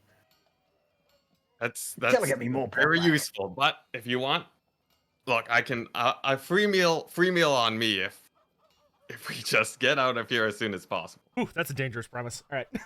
Ooh, Slim, you keep that up. I might have you as my new cook. We can discuss that along the way, and I just sort of drag him along as fast as possible out of the situation. All right. Unlike most people, Hey, Slim. you've lived in the city your whole life, so you know the way. Did you want to take him or go anywhere else before y'all head for Oswald, or do you just want to go straight there? I will be. Let's see here. Anton is missing. That is worth calling attention to. That is weird. I will. I guess. What's it? I'll turn to the ogre. Okay, now that we're out of there, what is your name? My name, Slim, if you can remember, is Rarit. Rarit. Good. I am in search for someone. I can help you find your cooking pot, the Manticore, whatever you're looking for. Get you a meal. Have you seen a young man? I describe what's Rarit's usual attire? Like, how do I describe it? Anton, I think you mean. Right, So Anton, he wears the same uniform you do, but he's younger human, kind of copperish brown hair, medium length. He's got green eyes. He's got a little bit of some like pockmarks on his face from war with acne in his teenage years. And slight build, but not like super skinny. Like he works for a living just like you do, being a warden out here in the park. So he's got toned muscles, but nothing like that would jump out at you. But the uniform alone should hopefully be noticeable. Okay. But I'm asking for some help, Rarit. I'm looking for a human, much taller than me, much skinnier than me. Oh, Umi's are taller than you, stunty. For he has copper hair. Sort of like, does Rarit have any copper on him? No, Oh boy. but he's familiar with the Sure. he's familiar with the color. Good. I didn't see one when I entered. Like an old man or somewhat scared. That's why everyone started running. I think he heard me say when I was eating Bretonian people. As Thin describes Anton, it does not sound like anyone you've seen. No, not seen that slim at all. Okay. Well, I'm looking for him. If you help me out, then I am happy to help. Deal. Good. And while we're heading towards Oswald, please do not mention the eating of other people. You If gotta I look. may ask, this city is filled with very sensitive people. By singing as well. You can sing as you wish, as long as it doesn't mention the eating of people. Oh, Mor's bollocks. I wanted to sing still. All my songs are about it. If it's not them, it's eating animals, large beasties. And also devouring the odd goblin. Between you and me, Stunty, I fucking hate goblins. Oh, that's something y'all could agree on. We have something to relate with. Here, come with me, and I'll just sort of rush him towards Oswald. All right, you begin making your way. Asteroth, you have arrived in the Oswald district. It is, to describe it bluntly, a slum. Okay. It is not as overcrowded as other parts of the city, though you're not quite sure why. Like, it's definitely a slum, some of the buildings, but most of the buildings do seem occupied, at least. And there are like people about, but there's not the crushing press of bodies here like there was everywhere else you visited. Okay. And as I'm descending the stairs, I'll stop dead in my tracks and say to myself, by Tull, I forgot to ask those hunters when the hunt begins tomorrow. Oh, Sigmar, protect me. Well, I'll have to find somebody else around here who can tell me. And I will make my way into Oswald, and I'd say to myself, the best place to get information is usually a tavern or an inn, and I'm going to be looking for somewhere like that. Or anyone on the streets that I can see that looks as if they have hunting experience, or a hunter, or some type of, experience along those lines. I could stop and ask. All right, you wander around a little bit, looking for a place that perhaps could, a place where like it seems like people are gathering, and they might, you might be able to get some information. A lot of people on the street seem kind of cagey, like they either stare a little too intensely at you, or they, the second you look at them, they like hide away or like duck down an alley or something. Some's a little suspicious, but eventually you do actually see a place that has a sign hanging from it as you're wandering around the streets, and the sign says the Drowned Rat. Drowned rat. Okay. And what is my impression of the drowned rat? Like, what is it? It looks pretty awful. The best way to describe it would be dirty and horrid. Okay. Do you want to duck inside, or do you want to Yeah. try and really get somebody on the street to talk to you? If there's nobody on the street, and I can roll a perception or something if you want that I can immediately see. Roll me a make challenging gossip check. Challenge gossip. You got it. We'll see if you can nab somebody.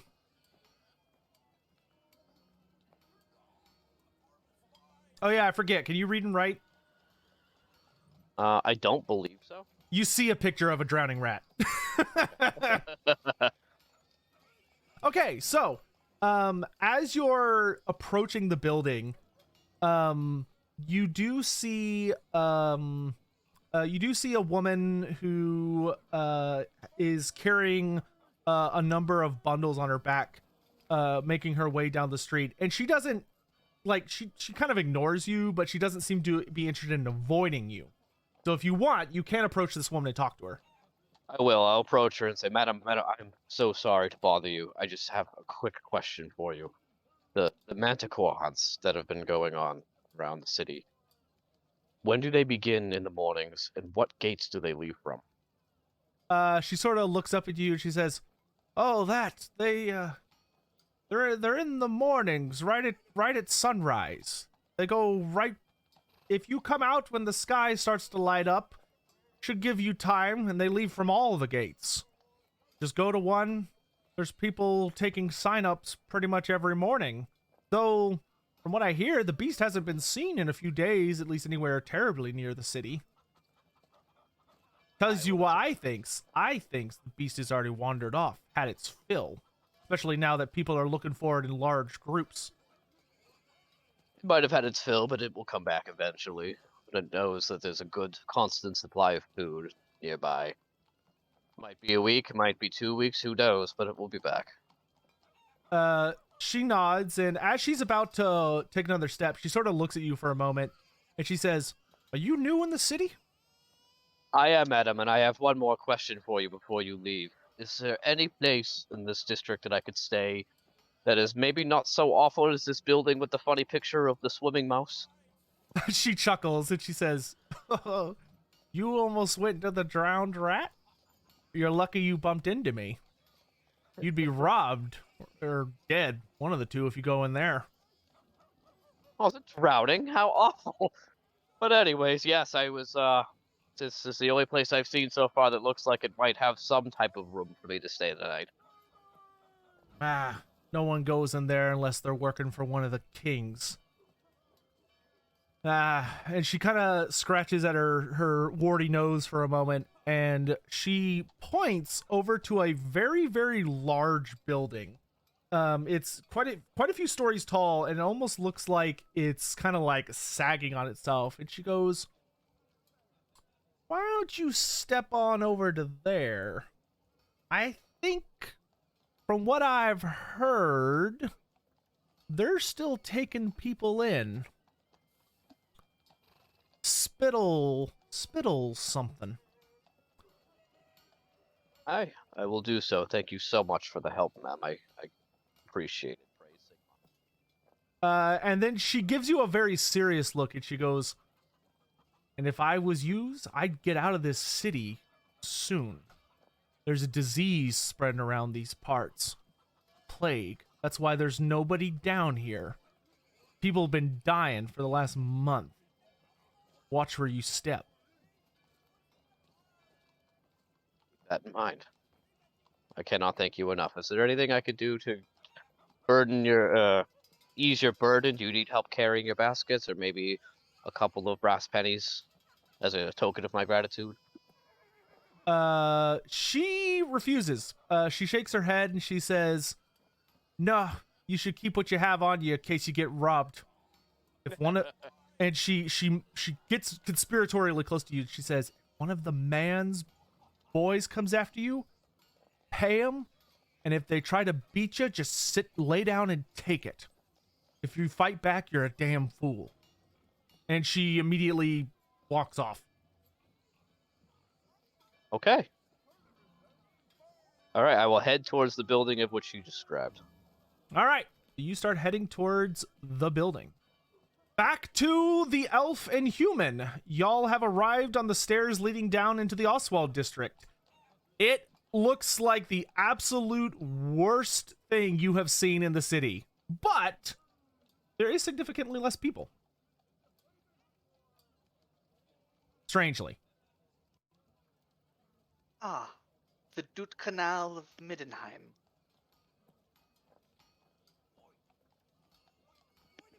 Your caravan went in there. It would seem so. Keep your eyes about you. I'm gonna look at the elf. Does he have a weapon on hand? His hand is next to his dagger now, Okay. but he has a Yeah, mop. He has a mop and a dagger. It's true. Yeah, Sigmund's just keeping one hand rested on the pommel of his sword as they're walking through. All right, you make your way down into the streets and you start passing people. You do notice a lot of people are staring at you guys. Like you are really sticking out. It's gonna be AFK for a few minutes because I'm just gonna go eat. Sure.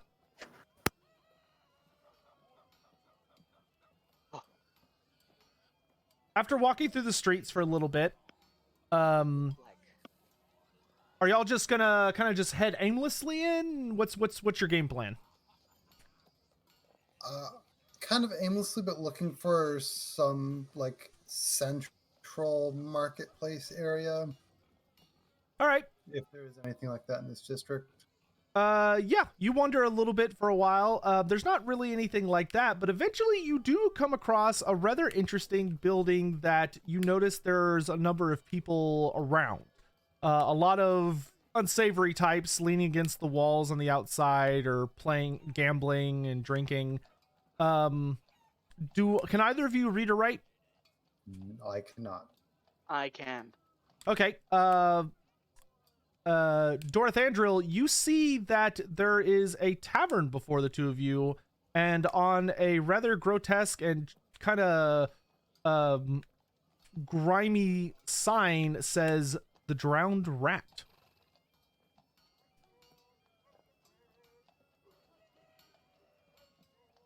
That is a very unpleasant name.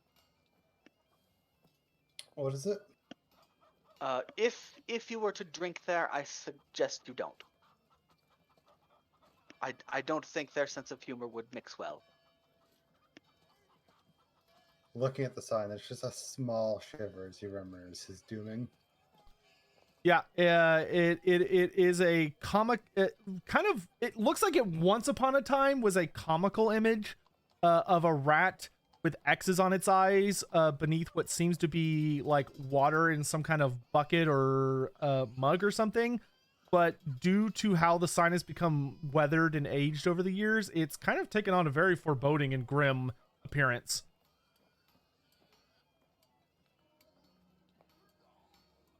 Well, if I know caravans, they would like to wet their throats after a long journey. Might be at least be a good spot to ask a few discreet questions. Maybe He'll just lodge looks in at you. Really? We'll examine the ramshackle appearance of this establishment and ask, this is where they'd prefer to wet their whistle? Can I do an intuition test? Dorothandril knows about the Duty Canal in Mary.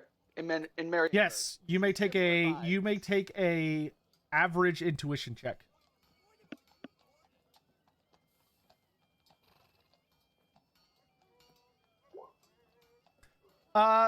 This is definitely not a great place, but you have a very strong suspicion that it is kind of the closest thing that you've seen thus far to being any kind of like community center, so to speak.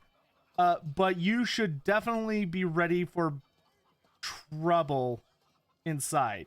Though, there's also a good chance that if you're interested in what your human companion is looking for, this might not be a bad place to start.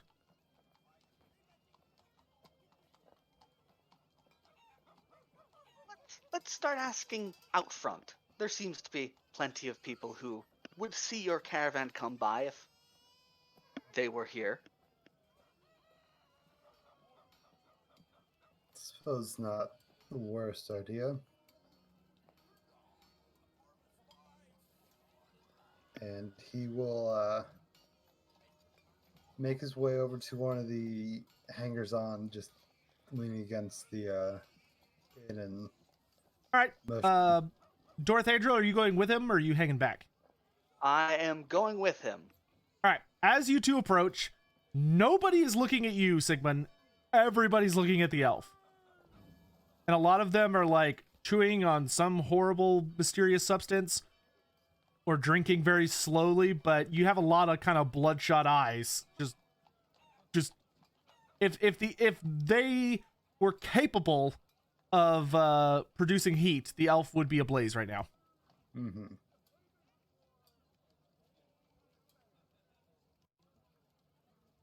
Dorothandrel nudges Sigmund. Go on.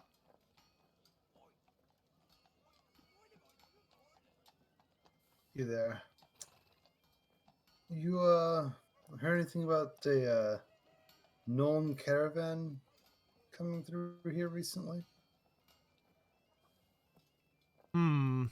Are you trying to come off as friendly / approachable? Or are you trying to come off like how are you wanting to kind of, what's your vibe here? It's definitely not like authoritative. It's more of a hey, it's more of a friendly, like, I'm trying to be sleazy and discreet with it. All right, roll me a challenging charm check. Okay.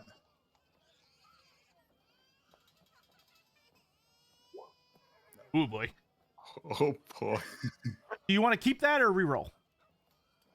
Let's re-roll that one. Okay, so make sure you subtract that from how many fortune points you have for the rest of the session. Yep. Challenging.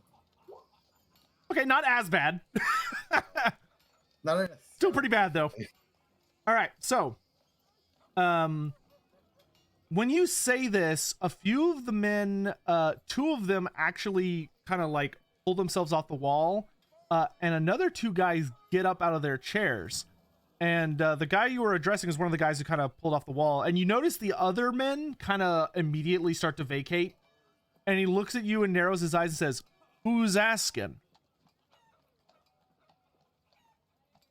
Someone willing to drop a couple pennies for the answer. Roll me a... Ooh, I don't think bribe's an advanced skill, but let me double check.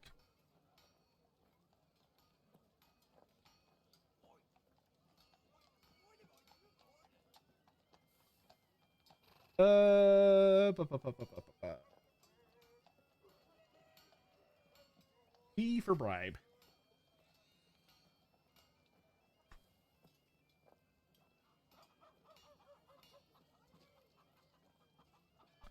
Oh, lucky you! It's basic. Roll me a bribe. How much money do you have? I have 38 bronze or brass pennies and willing to drop at least 10. Roll me a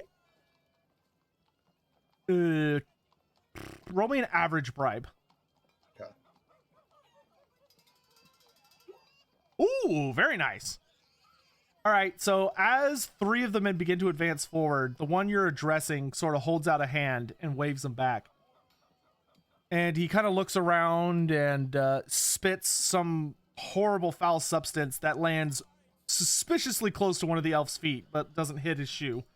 And then looks at you and he says, "Maybe Ayaz? You, I don't know.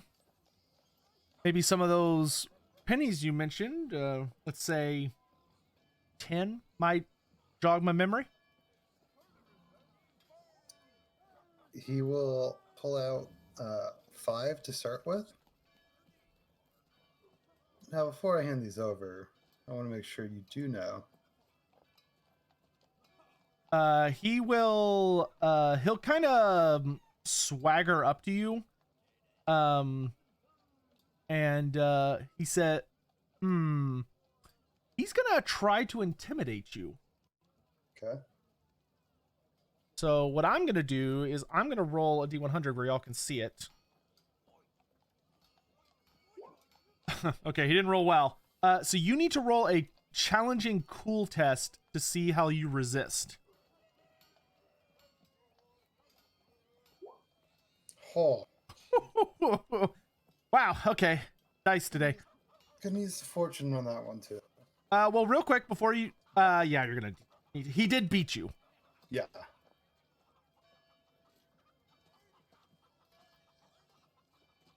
Oh, okay. Hey. Yeah, so he gets kind of up in your face and he's like like his foul, disgusting breath from whatever the hell he's been chewing is getting all in your face, and he says, "This is Low King territory, mate. This is the man's territory. Anything that what comes in here belongs to the man."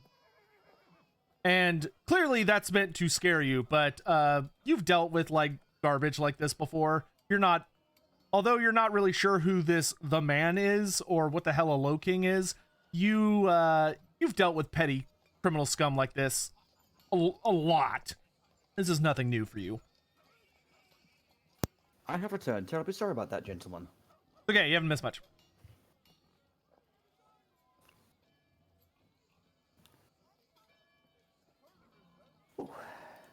Okay. So I'm going to hand over the 5. So where'd this caravan drop off at? I'm looking for someone that was working in it. He looks a little disappointed that you don't seem affected at all. And is gonna shrug a little bit and says, that information might be a little more. And he kind of has kind of a look to him.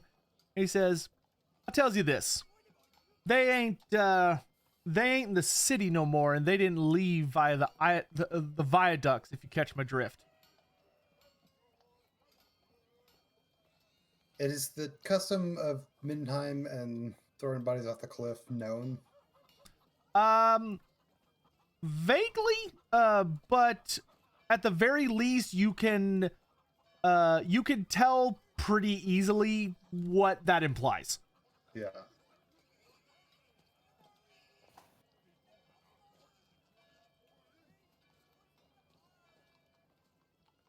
And this time he does look at you straight in the face and says, "I'll take those other 5 pennies of yours now."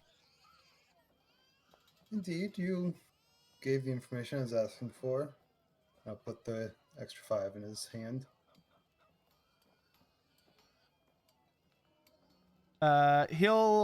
He clicks his tongue almost in like disappointment at something. He pockets the money and then he kind of starts heading back towards the wall that he was leaning on.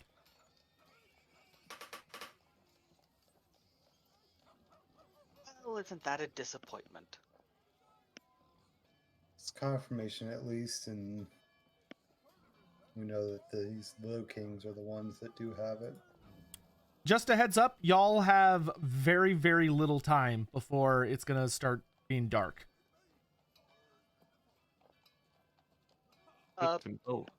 Perhaps we should find a place to stay. Perhaps somewhere that's not here, and he's just gonna look up and around at the conditions. A lot of buildings. If you want, you could try asking someone with a gossip check. Dorothandra will gossip around. Sure. For the elf, roll a average gossip check. By the way, y'all. Oh, wow. Damn. All right. Crit success. So the point I was going to say before he destroyed that roll is something I want to note to y'all is that so you have what are called for all your skills, there's a system where if you have a point of advancement in a skill, it doesn't matter how you advance the skill, whether it was from your racial bonus or one of your careers. But if you have an advancement in a skill, generally that means it's something you're pretty okay at. But what's really important is if you have any advances in a career and somebody in your party rolls that type of check, as long as you have at least one advance, you can support your fellow players. So like when he rolled a gossip check, if Sigmund has at least one advancement in gossip, you can support his gossip check, and it kind of represents the two of you working together. Just for future reference. But we don't have to worry about that because you got a critical success. So with your critical success, you're able to ask around a little bit, and a couple folks are very flatly, especially with night coming on, they seem to pity you more than anything, and they're a little like kind of ooh about the elf. They tell you pretty much the only place you're gonna be able to find to stay, at least in this part of the city, is gonna be Spittlefeld, the Spittlefeld tenement building, and you are given very accurate and easy to follow instructions on how to find it. Ah, delightful. I look Sorry, around at the my UI is buildings. breaking. I'll be back in a second. Sure. So the two of you start making your way, and once again getting all kinds of looks. And something that Dorothandril, roll me a challenging perception check. You do get your bonus for acute sense vision.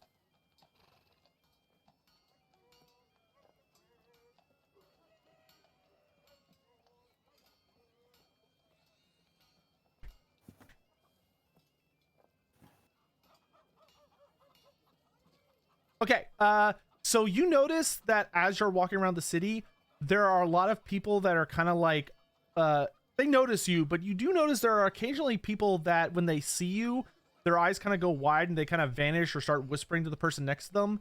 And you can't help but notice that the longer you've spent in this part of the city, you keep noticing individuals trying to be conspicuous,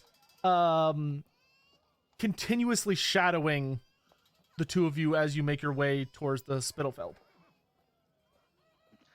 They're trying to be conspicuous? They're trying to not be noticed by you. Yes, they're trying to blend in. Okay.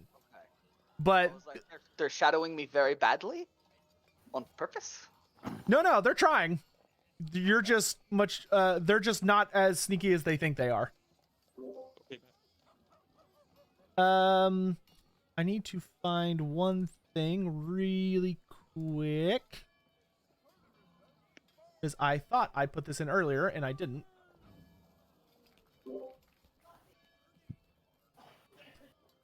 So the two of you will be arriving up to this building that I'm going to show you all in just a second.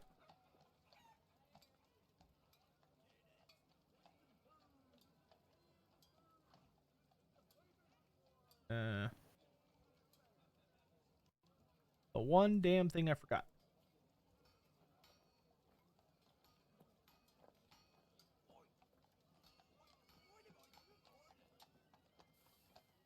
All right, so for those players who have arrived, I shall go ahead and see if I remember how to do this right.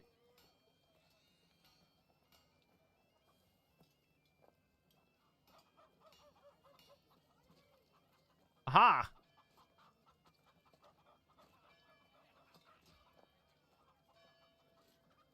Okay, so do the three of you see something different? I don't see anything yet. You don't see. Still the map.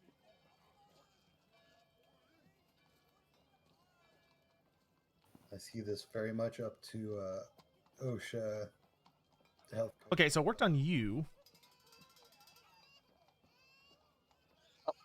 I've shifted over. Okay, now the three of you should. Loading. Good. The three of you have arrived. Anticity, are you back? I'm back. Okay. Make sure you change your as in the bottom right. You'll have to do that anytime you refresh or anything. Yep. All right. So you and the ogre have arrived in Oswald, and you've never really been down here because you know the reputation of this place, and it's not great. It's not the absolute worst slum in the city, but it is damn close. It's in the top 3. Knowing that, I will rough up my hair, take a button off on my shirt, just sort of grab like some gravel on the ground and just sort of rough myself up a little bit with it. Okay. Just trying to fit in. Rarit. Oh, come here, I got an idea. You're gonna pull a bloody hunk of meat from his little satchel and kind of rubs a bit on his arm going, here, bit of the more on ya. Yeah, gross. Strangely, Thend is less repulsed than most people would be. Yeah, I took that from a bull rider orc. Bugger tried to steal my axe, my cleaver once. At least it's just a boar rider.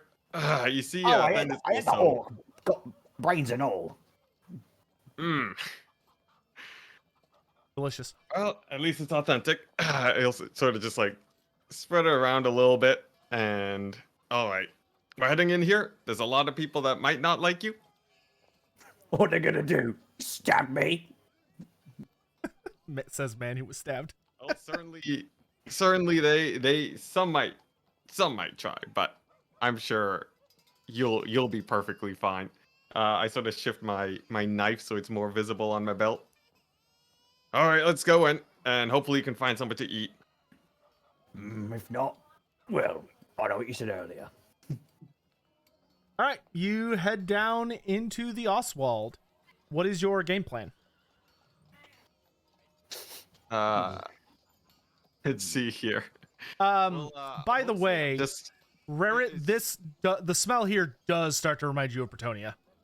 oh boy. Oh god, it smells like those peasants as well. I think that's what that one. I think they called what was his name again?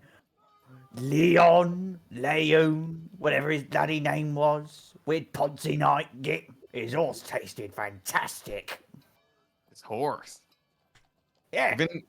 You travel far. I come from Gristletooth Valley, near the mountains. I think The mountains. There's mountains all over the world. I don't know. I couldn't read the map, but I think it's that way. He points like a general direction south. Roll a navigation check, All right. Mr. Ogre. Okay. And it's we'll say average. Average navigation. I have a chance at least a little bit. So average, yep. Boop, boop. Dwarf, the ogre points to the east. So as far as you're concerned, he's talking about the Middle Mountains, but that doesn't actually seem that far away. Yeah. But who knows? Maybe he's talking about the World's Edge Mountains way beyond that. Well, you're clearly more well-traveled than me. Anyways, let's see if I can find Anton. I yell his name. It's like, Anton! All right. Slims act weird for one another.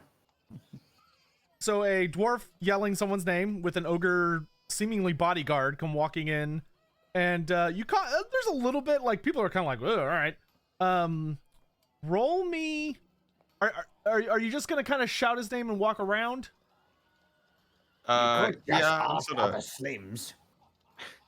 If you want to, be my guest. I will say you walk around for probably like a good hour and no one seems to answer to your calling, and at most you just get people giving you weird looks. Told you. Okay, fine. Let's find somewhere to sit first. We can talk to some people there.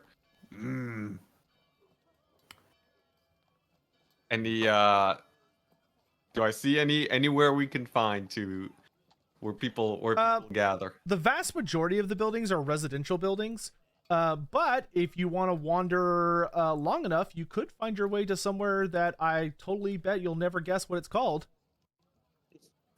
Okay. What's it called? Can you read? I can read. All right. As you and your ogre friend wander around, you eventually come outside of an establishment that seems to proudly declare itself as the Drowned Rat. It seems like cheap enough place to find food. Let's get in here. And I sort of shuffle in. I'm gonna look at the door. How big of a door are we talking? It's gonna be a squeeze. You can fit, but it's not. You're gonna be like very stooped or just bent over pretty much the entire time. And the building, to say that it is a piece of just a heap of garbage It's a pretty low ceiling. Is there anywhere better? I don't think so, friend. It does seem to be your This only is no option. for you. Oh, Mor's bollocks, fine. If you want, you could just stand menacingly in the doorway and kind of be leaning in. He's gonna like go to the door, put his hand over where the door comes and put it to where it comes on his chest and goes, "Alright, if I kneel down, pretend I'm a stunty, I might be able to get in." He kind of mumbles to himself. I just checked this. Will he fit? Is this possible? From your point of view / academic opinion, no. Okay. All right. I think it might be a bit too hard of a squeeze. He could force it. Food up. He could force it, but like a part of you is seriously concerned for the structure. I think it'll be better to sit outside on this one, but I can meet with you in a bit. Fine, Slim, fine. But if you get into any trouble, just shout. I'll barge in. This place looks Of course. easy enough for me to break. Won't mind in the slightest. All right, then you walk into this little bar, this tavern, and the place is even somehow more disgusting and decrepit inside than it was outside. Pretty much all of the decor is smeared or covered in dirt. It is a fairly low ceiling. There's a number of people inside. Only about half a dozen small tables. And this is a place that you probably would not trust drinking or definitely wouldn't trust drinking here unless you were really desperate to just get wasted for as cheap as possible. There are a number of people kind of like standing or sitting around, and when you walk in, it goes dead silent. And everyone turns and looks at you. But you do see a man, you could generously say cleaning mugs, standing at the table across the room. I'll walk to him. And there are stairs that lead to an upstairs, but it's behind the bar. All right, you walk across the room. It stays completely silent the entire time. And everyone just eyes watching you cross. And as you approach, he looks down at you, and it's a fairly large man. He's got a very big, unkept mess of a beard. And he you can tell this is a man that probably used to be very strong and scary in his youth, but in the days since he probably opened this establishment and has grown older, a lot of those muscles have kind of started to sag and to flab. But if you had to bet, and this man had to fight, he would probably be extremely dangerous. To know. I'll sort of walk up to the table. Hey, I have a big friend outside. I'd like 5. Can you get me 5 drinks? He's gonna raise an eyebrow, big friend, and sort of look past you. And you notice the whole room, everyone's eyes swivel to the doorway. You just hear Rarit's feet lightly back going, duh, duh, duh. He's just humming out loud.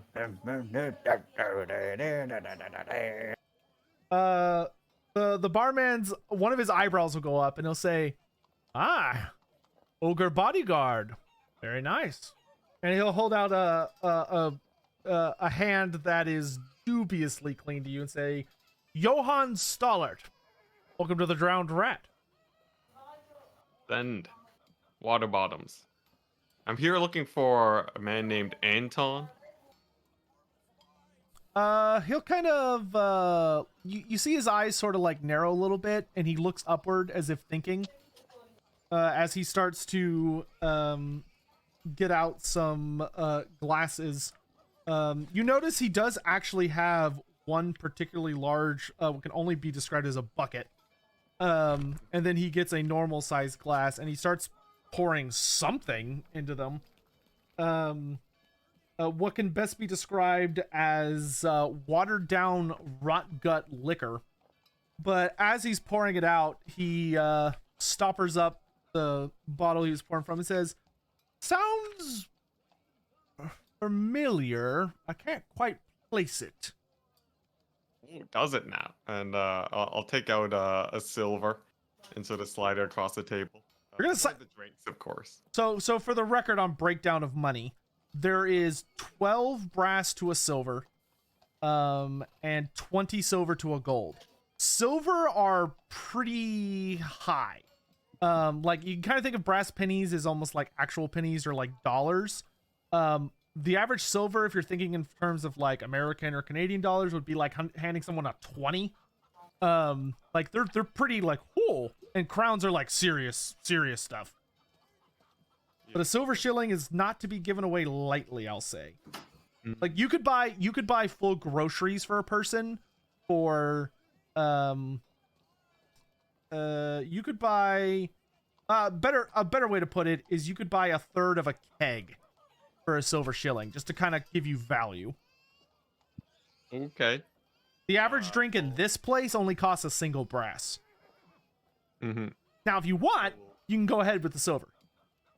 I will put the silver on the table so you can see it. So, and hopefully, make it so that other people don't see it. Yeah, his eyebrows pop and he kind of leans forward so that his elbows are conspiring with your body to hide the silver from view. And I sort of just lean in. People don't usually come to Ostwald for. He sort of nods and says, "What's this friend of yours look like?" Same hair color as me. He's a thin, young lad, human. He kind of nods and says, "Uniform?" Yep. I was like, I remember him. He was here earlier today. Hmm. Just making deals, sitting and drinking. He kind of leans back a little bit and says, "Let's just say I think he was wrapped up in some business.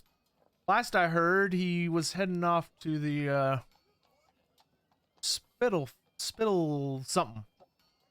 One of the tenement buildings out there." Do I recognize it from my wandering around? You have no idea what he's talking about. But a tenement building at least is a clue that you know it's one of the large resident buildings out here. Give me a direction and we're good to go. He'll kind of scratch his head and said, "You ask around. I'd probably head a little ways," and he'll point down one of the directions. Say, "Head down that ways a bit and ask around. You'll find it." Thank you very much, and I'll slide the silver shilling. He makes it vanish instantly, which is very impressive because he doesn't have sleeves and he just kind of like palms it and it's just gone. Almost like a magic trick. He does pass you your drink and the large bucket for the ogre, and he says, "You want any food with that?" Of course. My friend's hungry. All right. He nods because you paid more than enough, and he will. He basically puts out like a large pan that is full of some sort of strange sauce dripping with a bunch of stale bread put into it. And he does actually surprisingly toss in a few chunks of meat, but you'd be wise not to ask what kind of meat it is because it doesn't look good, whatever it is. Looks borderline rotten. Poor boys, it's fine. All right. I'll on my way out while I'm still in the building, I just yell, "Rarit! Found your food!" And I exit the building. Use a good one, Slim. Use a good one. Rarit, roll me a vice check. Okay. So it's just a challenging cool test. Got it. Challenging cool test. Where's my fucking thing? There we go. Okay. Challenging cool test. I only have one bonus because of my vice, because I've one level in it. The vice won't really bonus. Like you don't add any bonuses to it. Never mind. Right, but oh, success. Okay, so he comes out and the two of you eat and you drink. Do you both drink the stuff that was given to you? The watered down rot gut? I want to smell it first. It's foul. Like, it's not like You recognize it as alcohol, and you've debatably seen. No, you've almost certainly seen worse back in Gristlетooth Valley. I've seen a drunk worse. Someone's gonna down it in one. Roll me a. If you both drink, roll a very easy consume alcohol test.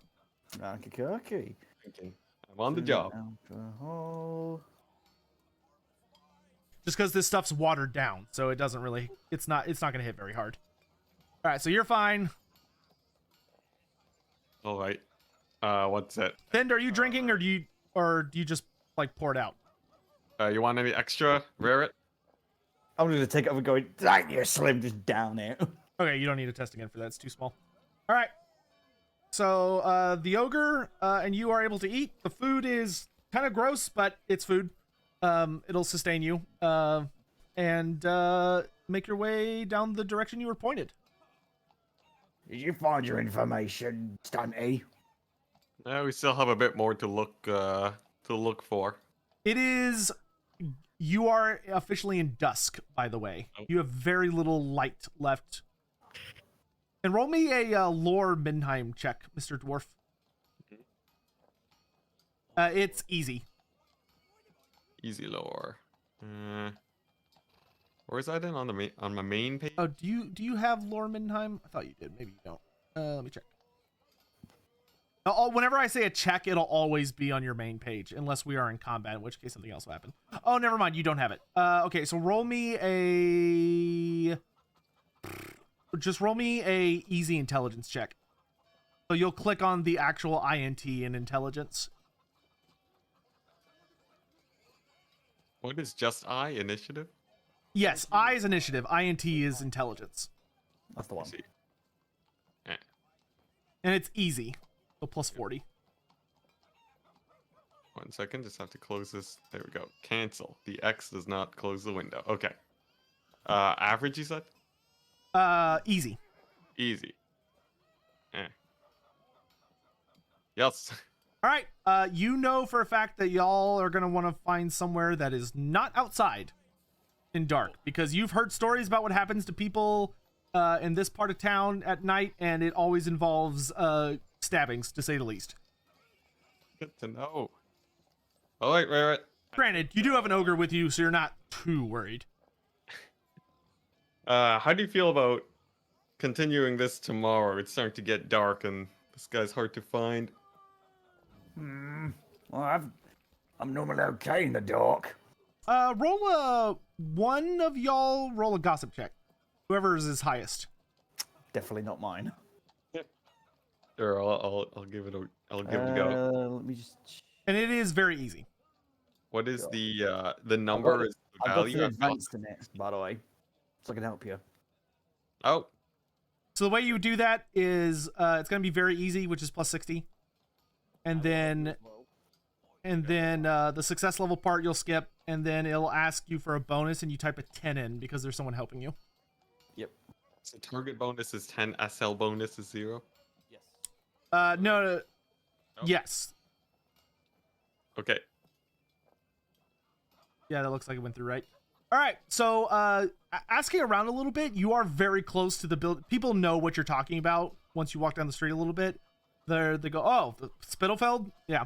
And they seem like very like, oh, of course. For some reason, when talking to the two of you, you're not exactly sure why.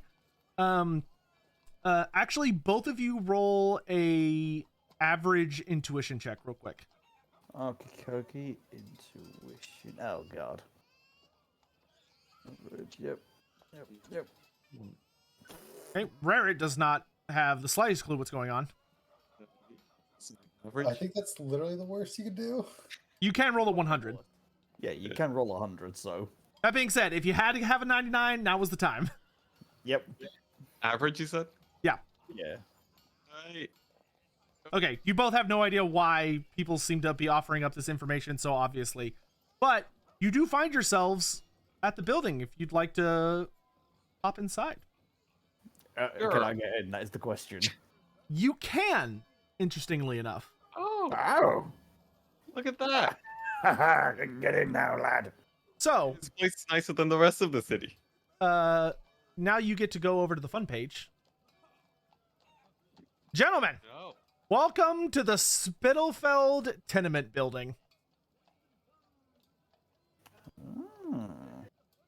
So, as you all arrive, granted, the order you show up in is Asteroth shows up first, and then a little whiles later, we'll kind of get into it, but Asteroth is the first to arrive. And Asteroth, as you walk up to the building and you enter, it's not too terribly crowded, but the first thing that immediately catches your attention is a very loud noise as you walk in and you hear, "Oi! Welcome, Slim!" Over in the direction of the shout, and what do I see? You see that it appears that the desk clerk, the manager of this establishment, is an ogre. And I just walk up to the desk and say, "Hello. How are you?" Here, let me pull up his picture for you all to enjoy. So you walk up, and this ogre is monstrous. He is absolutely huge. He's over 10 feet tall. Oh my god! Yeah. And he kind of you can tell he's got a hunch, and from the way he's situated, it seems like he's very comfortable despite the hunch, as if he's been hunching for the entirety of his existence. And he's wearing a pretty interesting outfit that seems to just be a stitched together patchwork of jackets and coats that someone has carefully put together so that he's able to have clothing covering his immense frame. And he looks down for you and he says, "Eyes not eat, don't panic. You's here to stay the night." Aye, that's correct. I was told that I could find a place to spend the night here. It's 5 pence. 5 pence. Is that 5 brass. brass pennies? 5 brass. Yep. So what? Even I understood that. Aye, okay. Now pay the fee. All right. He gestures to the room behind you, and he says, "You staying there? Not too crowded tonight." Thank you for your hospitality. I really appreciate it. Tell me, before I leave and go about my business, have you heard anything about this Manticore that's been terrorizing the outskirts of the city? Roll me you can either choose a gossip or charm check.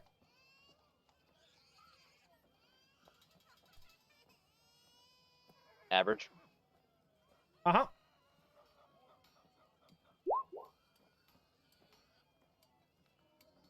He nods very almost aggressively and says, "As me heards about it. Hadn't seen it. Never seen the Manticore. But I's heard of it. Eats people. They don't let you eat people here." Aye, it sounds like the Manticore is very lucky. Do you know what side of the city it usually appears on? He furrows his brow, and it looks like he's thinking really, really hard. Before he kind of finally, his face seems to relax, and he says, "No. Okay, But maybe someone upstairs. Lots of people live here." Aye, I'll ask around. Thank you, good sir. I appreciate your hospitality. All right. And as you're about to turn around and walk away from him, you are actually interrupted in your movement by... Wait, do I have you all on the right screen? Yes, I do. You're all in the building, right? Yep. Yep. Okay, you're here. Before you are able to escape the ogre's presence, a very bizarre sight walks in of a man with a very, very, what you mistake at first for a very tall, thin man, but the moment you look up at his facial features, you realize this is no human. You've probably never seen an elf in your life before. You've heard about them. pointy ears are what give them away, but it's kind of shocking because elves, they exist, but there are times where you could have very easily been convinced that elves do not exist, are in fact just mythical tales, and yet there is one right in front of you. Okay. Is he the only one that I see? You do see another man with him. By the way, the three of you haven't described yourselves. Asteroth, describe yourself. I am a rather short man, 5'3", somewhat muscular build, in typical, hunter garb. I hail from the province of Talabeclan, and I live in a village just outside of Tabelheim, so a lot of my garb is to traditional red and yellow color. And I have a hood over my face that has some like makeshift ghillie, which is like just leaves and stuff to kind of feel, make me blended with the environment. And I have a big handlebar mustache, black hair, green eyes, black mustache, and a little bit of stubble. All right. Sigmund, why don't you go next? Sigmund's a well-built gentleman, standing about 6'1", wearing a leather jack over a uniform mostly black. He's got a well-made sword at his hip, and over his left shoulder he's got a cloak that has the symbol of Sudenwind in yellow on it. Shaved side, kind of medium length, reddish hair with a trimmed beard and mustache, and a couple of scars dot his face and hands. All right, and last but not least, Mr. Dorathandril.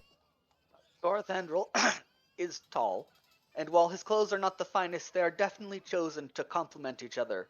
He has a bulging sling bag and a mop over his shoulder, and currently he's stepping into the building with his hands above his eyes like he's blocking out the sun, but he's just trying to not see the building he's entering. Okay. So, all right. So seeing this, these two gentlemen walk through the door, I'll take a step back and say, "By the God, by Tal, it's an honor to meet you. I'm sorry to barge into your way. I've never met or seen an elf before. It's an honor to meet someone as refined and dignified as you." And I turn to the human gentleman and I say, "And you too, sir. Are you royalty?" He doesn't look too much like royalty. Yeah. He looks like nicer than you, but like you probably saw like considerably better coming into the city, but definitely nicer than just living out in the wilds. You are very welcome. Unfortunate to meet under such circumstances. His gaze will briefly look up at the ceiling of this room and flinch. I think we can agree on that. Think Well, what about you, good yourself sir? A windmill on the side of this building. As the three of you are speaking for a moment, the ogre sniffs very loudly and audibly, and then looks over and says, "Oh, more slims!"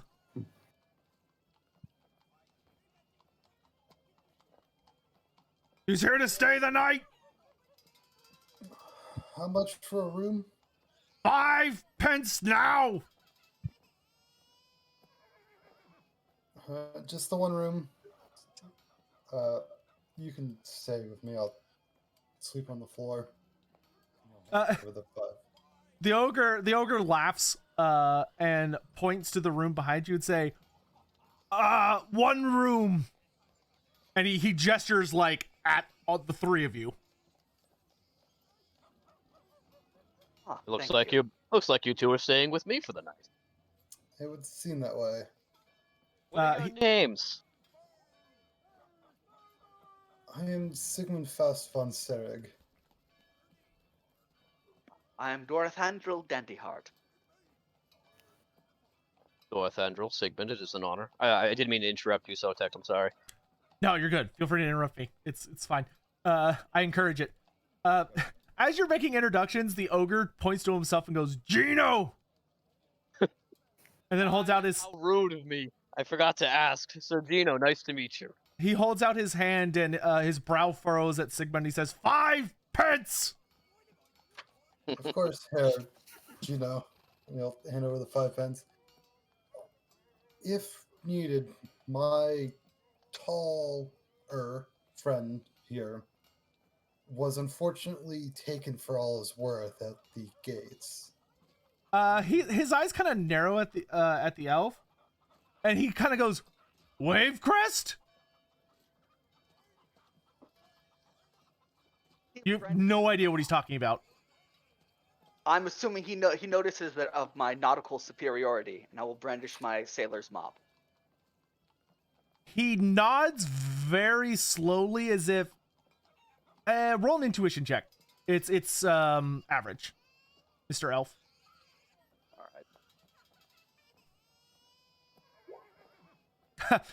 right. You're not sure exactly why, but you feel like whatever you just did seems to have somehow communicated an idea to the ogre that the way he's nodding very slowly while kind of looking up indicates to you, it comes off as someone that's trying to be like, all right, I'm gonna pretend I understand this important thing that just happened because I'm smart and I'm just not gonna push the issue.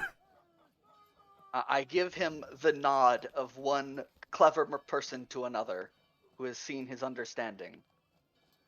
Make sure you did subtract the 5 pences from your bags and the combat tab, by the way.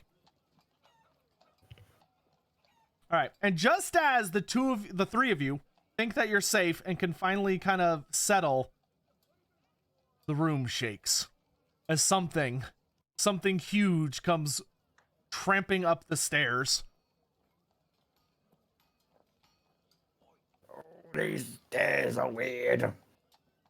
And at first, you're surprised because it's actually a dwarf that appears, but behind him is a titanic looming shadow, and you are almost horrified to see another ogre.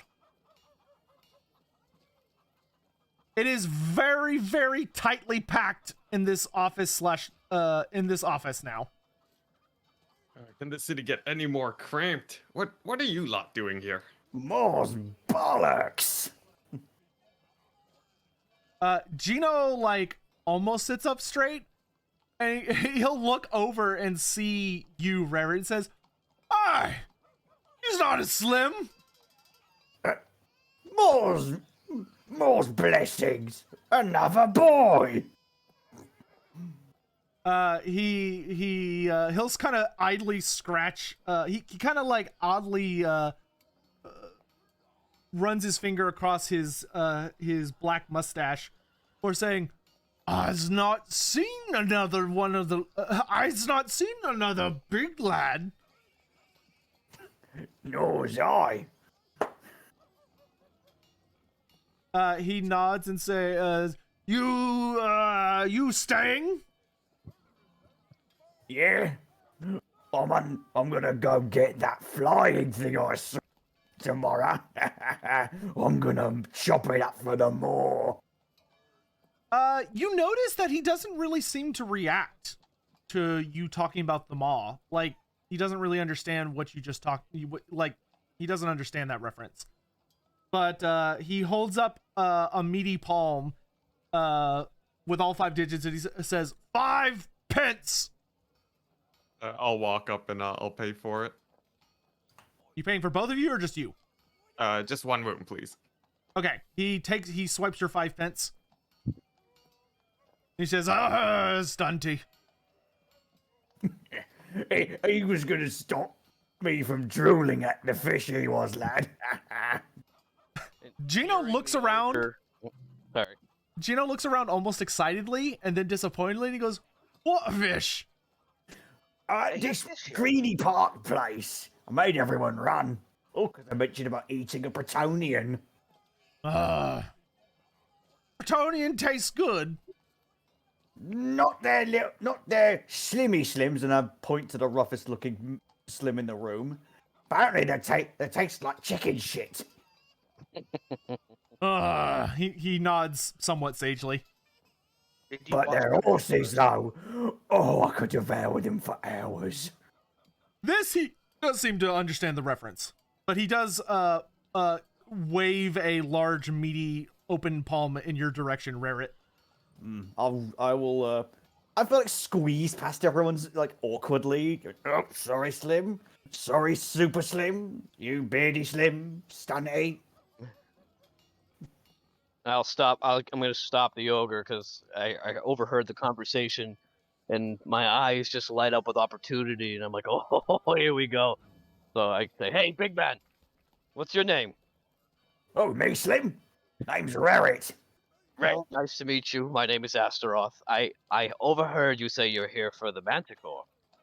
I saw it eat some people in front of me. I was going to share some of the food and then eat him. But the bugger flew off. What a rude bugger. Listen, I know we've just met. Can I make you an offer? Oh, first the stunty and now you. What's your offer, Slim? I am here for the Manticore as well. However, I do believe in my current state I'm poor equipped to deal with it. And I'd much rather not join another hunting party. I'd rather take it on my own terms. If you help me with the Manticore, and you allow me to keep the head, the pelt, and some paws, I'll let you keep all the meat and all the bones. I could still give blessing to the Moor. You can have your trophy like one of the hunters in Grizzletooth Valley. Precisely, and you'll get some gold out of it as well. The price is on the beast's death, not the quantity of its meat or bones. You can have all of it. I just need the head and the pelt. And the offer extends to all of you as well, since you're all here. Pretty good deal, Rarit. I'm assuming You're stunty. I'm assuming you're all here for the same reason. I will say, Fend, you do know there is a sizable bounty on that Manticore. It is like, we're talking like 20 gold crowns. Good to know. I'm willing to split the cost that bounty with all of you. I'm not really concerned about how much gold. I'm just concerned with completing the job and getting my fair share on my own terms. I mainly want the meat. I'll take the least amount of Umi gold. Slims. All the meat is yours, my big friend. Is that truly what you all are here for? I've seen a lot of people coming into this city. Surely it can't just be for hunting this Manticore. It'd be dead already at this point. I told you. Oh, I didn't tell you. I told the other Slims at the gate. I'm here to... No, I did tell you. That's right. I'm here to find me pot. Bastard goblins nicked it, pretending to be Noblars. Well, I'll increase the offer then. If you help me with the Manticore, I'll help you with your pot. You've got a deal, Ruffy Slim. What about you two? Love all these people agreeing to find a pot that vanished like half the empire ago. It could be Bretonia for all we know still. I'm as An quaint awfully as the thought of hunting a manticore with my dagger. I did not come to Middenheim for that sport, though. But think about it. Fascinating to see one of the immensities fight a manticore. Hey, Dorthandrel, you have second sight, right? Yes. So one thing I did want to describe to you is that when you got to the city, how do you just perceive it through sight, like typical? Yes. You notice that this city is like drenched in gur, the wind of beasts. It is shocking how much gur is like boiling out of this city. You suspect that the boiling point might be where this supposed eternal flame is, and those two might be related. But it's like you've seen a lot of gur in your life, especially living on the oceans, because gur tends to be very heavily drawn to the sea. Not as much as Gyran, but you know there are big beasties down there. But this city is something else. That being said, roll me a challenging intuition check.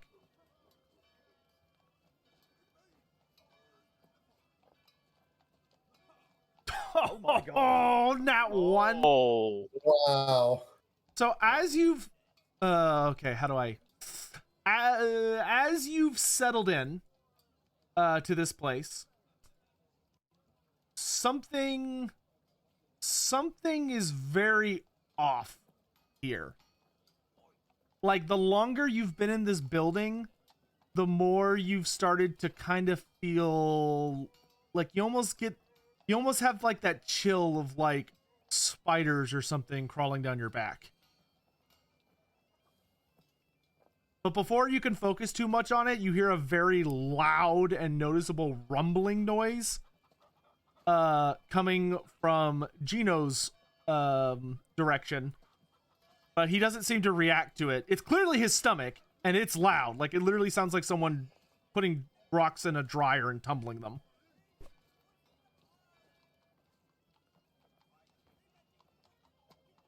How did it make that noise? Are you what, are you hungry too? He sort of looks at you and he goes, I'm always hungry. Oh, I was could help with that, my friend. I'm gonna pull one of my hunks of meat out and offer it over. Butcher to fellow boy. His eyes light up and he goes, oh, butcher! And he's going to greedily reach out and eat it. And he will nod. He seems very pleased. Is that what you are? So I heard from the people in the city that you were a man eater. Oh, I mean, every ogre can eat a slim man, Umi. But I am one of the butchers. Or I'm aspiring to be. And he rubs his belly a little bit, goes, Don't like the process of it still. The one part I wish that it got changed. None of you have any idea. When you hear butcher, you think he's talking about like a mundane butcher. You don't realize what an ogre butcher is. Well, it seems like you already just looking at the meat. It seems like you already have the gist of it worked out. Oh, but I could get better for the more. Say, I haven't got your names yet. You huntsman. I'm Asteroth, and I lean out my hand, my little man hand, and shake his hand firmly. It's always good to meet a friend of the Empire, Dwarf. What is your name? I wipe my hand on the non-bloody section of my shirt. Send one of us and shake your hand. And I'd be happy to help you hunt this beast just to clear up this city. I've lived here all my life. Ah, so you're affected by the Manticore. It's only a certain amount of time until it gets tired of feasting on the corpses of the dead, and it gets bigger and bigger until it gets ballsy enough to enter the walls of the city. I agree. Regardless of its size, if this many of you guys are coming over here to hunt this thing down, I assume we'll be dead in at least a couple days. Hey, Rarit. yes. Roll me either a trade butcher or a perception test that is easy. Okay, let me see. Perception, trade. I don't know if you have that yet. I do have trade butcher. Okay, so easy or very easy, did you say? Easy. Easy, yep. Okay. Then I have nothing to add. Okay. Okay. Unless you want to fortune point it. Go on then. Again. Fortune, I'm down to 0 because it's my only one. Easy, dish. There we go. Ooh, nice. So, as people are talking about the Manticore more and more, your memory kind of focuses on it a bit. And one of the things that is worth noting that you had in this encounter is you've seen Manticores before in your life, being from Gristle Valley and traveling through the mountains. The Manticore you encountered outside of Middenheim was very unusual of a Manticore. It was big. It was a bit bigger than any Manticore you've ever seen before. And the other thing is that it seemed there was something very off about it that you couldn't quite put your finger on. There was just something very distinct, but you're not like, it had some interesting coloration that, based on your experience seeing monsters or seeing manticores in the past, as a butcher and being raised as a butcher in Gristle Valley, it had a very unusual coloration that, if you had to guess, probably indicated it was older than would be expected. He's kind of like he just like scratches his chin thinking about it a little bit. Just his little, with his like very little straggly, like excuse of a beard that he has, and goes, The Manticore was a funny colour. Might have been an older one. I've seen many Manticores. That one's a big bastard. That'd explain why there's so many people. How big was it? Bigger than you? Smaller? Way bigger than him. Bigger than me and the fellow boy here. and he just like gestures over to fellow ogre near the thing. Gino just nods at the mention that he is indeed big. Bigger than both of us. Well, that's all the more reason to take the beast down. It's only a matter of time, like I said before, it ventures into the city. Many innocents could be killed. If you're wanting just its head and its arms, I'm taking some of its bones. You can take as many bones as you want, big man. Ah, you and the stunty I'm gonna get along with just fine. I'm not sure about you, Stu, and I think he's gonna lock eyes with the elf going, Mor's dribble. Where's your meat? Unfortunately hidden away. You said you saw the Manticore? With my own two eyes, but... Are you a weird Umi Slim? Oh, immensity, I'm not an Umi. looks to the other ones, looks to you, looks back to the other ones, looks to you. Are you sure? I mean, your ears aren't quite... But... Hold on a minute. You ain't some overgrown goblin, are you? Rarit, have you heard of any elves? What's an elf? Wait. Hold on. Do you live in the forest? Dorothandrel shivers. I desire nothing more than to never step foot in one of those places. I don't think he's one of those woody elves. Yeah, he's from a different place. Rarit, you do vaguely recall hearing tales in Gristle Valley about pointy ears, and you kind of are you're slowly having twos and twos together. You've heard about many different kinds of pointy ears, and it's very jumbled. Are you one of the poncy pointy ears? Dorothandrel makes no comment about the Ponzi pointy ears, but I am higher, if that is what you mean. Oh yeah, that's what I meant, poncy. Remind me of that noble Umi's horse I ate. Before I clopped his head off. As y'all are talking, a few other people start to filter in because it's dark now. So a fair number of last minute folks kind of filter in. Gino shouts at them anytime they come in. They pay him. And some people actually start crawling up the stairs. There's some people that Gino seems to recognize, and he just sort of gruffly goes in their general direction, who head up the stairs. Y'all get a lot of stairs, and they're different kind of stairs. And there are people who are supposed to share the room with you, and they kind of nervously sit in the other corner and huddle together and stuff. But you do notice that, A, they're very desperate looking people, and B, they all seem kind of... Everyone that comes in seems kind of nervous and quiet. We should move on to our rooms now. This is your room. We're all in one room. Welcome to the flop house. Okay, it's in there. Yeah. If you want, you could pay a little extra, and Gino could maybe find you an empty room. No, it's fine. I'm not bothered with sharing. I had a bunch of noblars once. Before the goblins got them. Is that why you came? Is this a long time ago, Rarit? Let's see. Must have been about good while ago. Okay, so going forward, if y'all are all in the same place, the Blood Bowl football represents you. Gotcha. Sick. I was wondering what that was. I was waiting for a mini game. It is the party ball. Sadly, Thed is the ball. Okay, but here's the thing. I want this Manticore out as much as more than anyone else here. But if we're to take this thing down, do any of you have an actual plan to do this? I won't stop you from going unprepared, but Oh, Well, plan to wing it? it's a bit of an insult to the Moor, but we could offer it.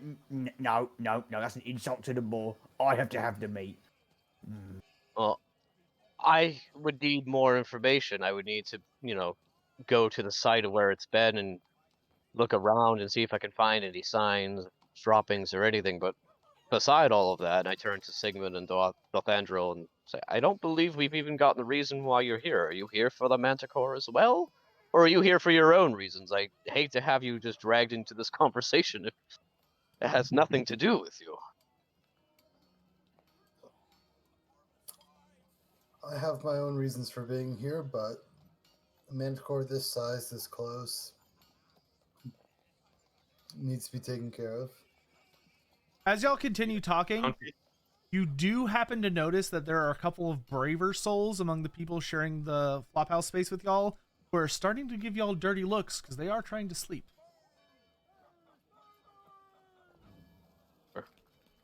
I turn to him. Let's see here. Are they just like? Do they seem like they want like they're No, they don't want to talk to you. trying to sleep?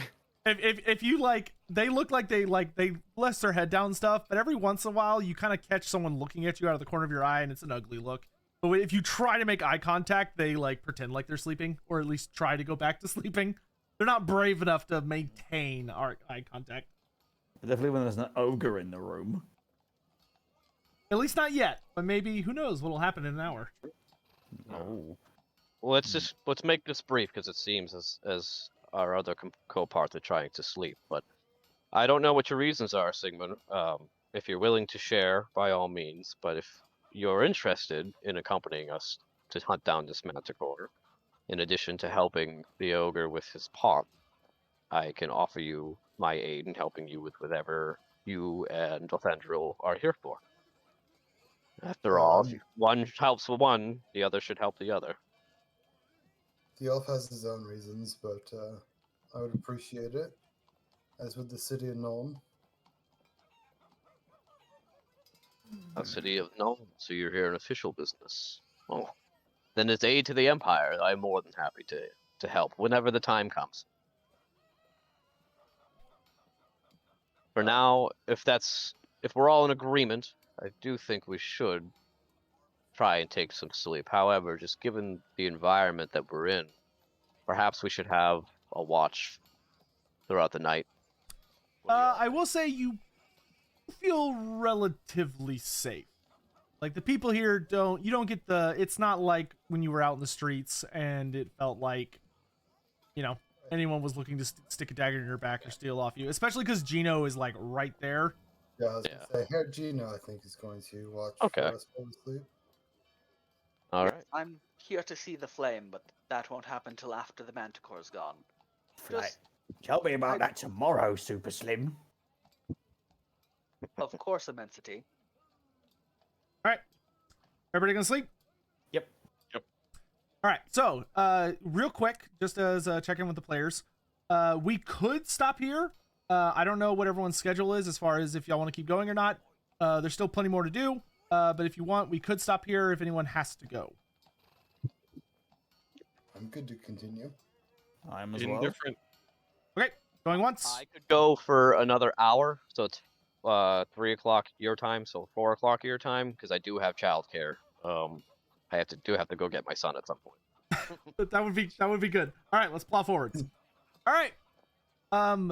So as morning approaches, you are all very rudely awoken as you hear incredibly loud banging sounds coming from the front entrance.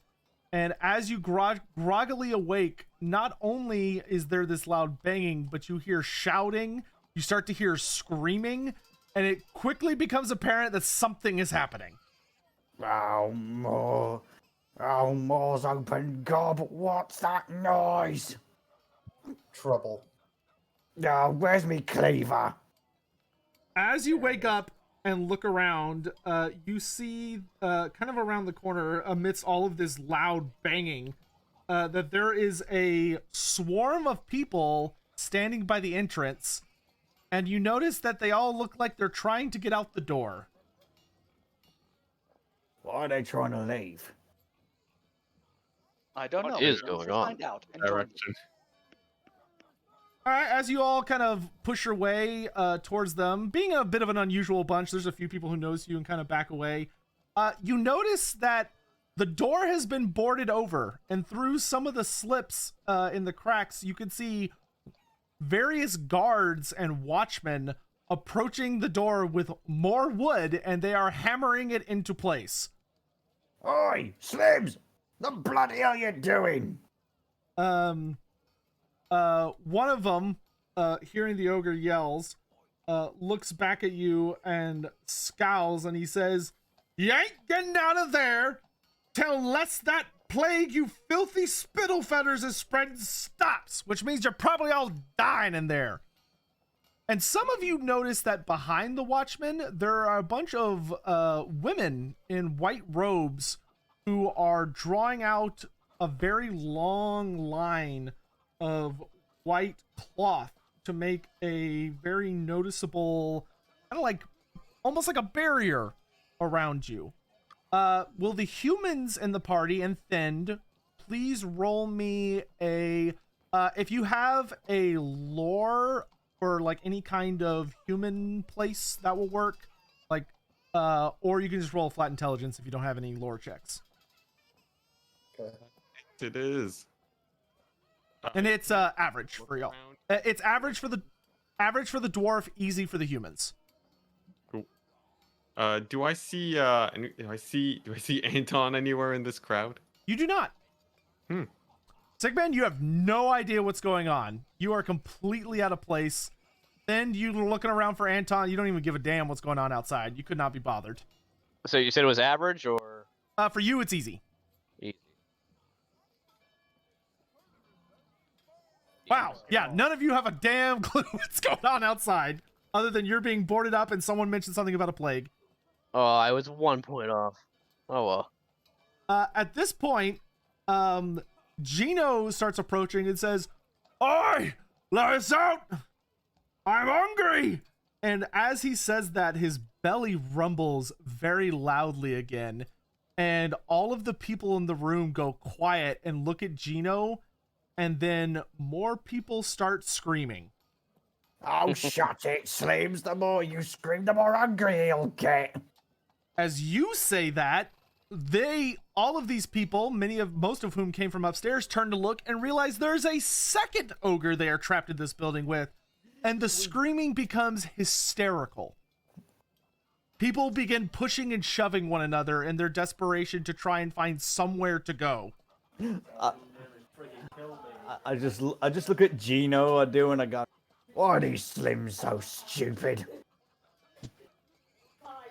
We could bash the door down, you and me. You do notice that there are children and men and women. It's not just the usual thing. There are like actual families among this group. And a lot of people are in hysterics, and it's getting a little rowdy.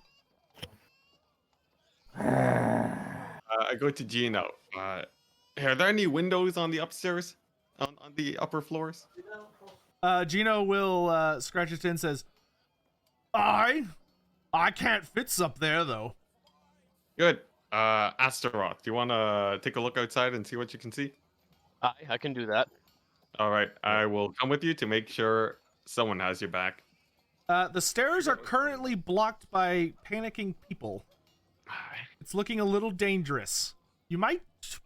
Well, I won't say. What will you do? I will try and say, listen, if you want any hope of getting out of here, you need to let me up the stairs. You can roll Intimidate, Charm, or Leadership. Let's see. I'll do leadership. Average. What's your social status? I am a peasant Mm. of noble blood. So your social status, you have a thing called status in like the top right, and it's gonna have like brass something. Brass 2. Okay, it's a challenging leadership. You are charm near be the the bottom same? tier. Would charm be the same challenge level? Charming, I would let you go with average, Okay, I'll do a charm. just because you don't have much authority over these people. Ooh, just short. If you have a fortune point, you could use that to bump it up to a pass. No, I'll pass on that. I'll turn to Then to say, Thed, do you want to try and convince them? Seems they're not listening to me.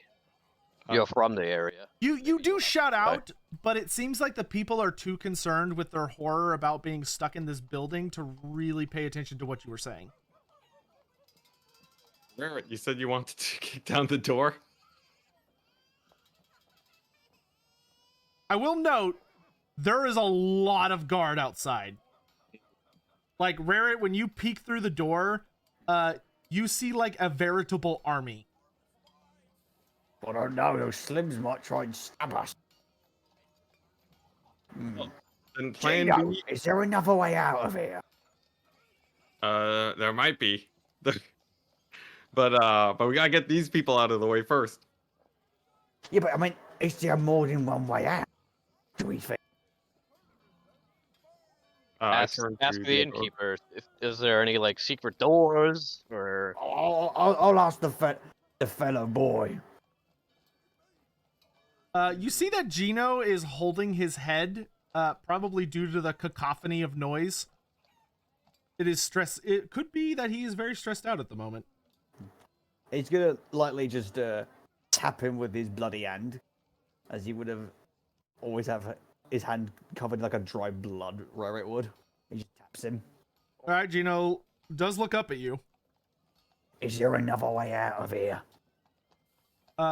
He shakes his head and he says, "Nuts.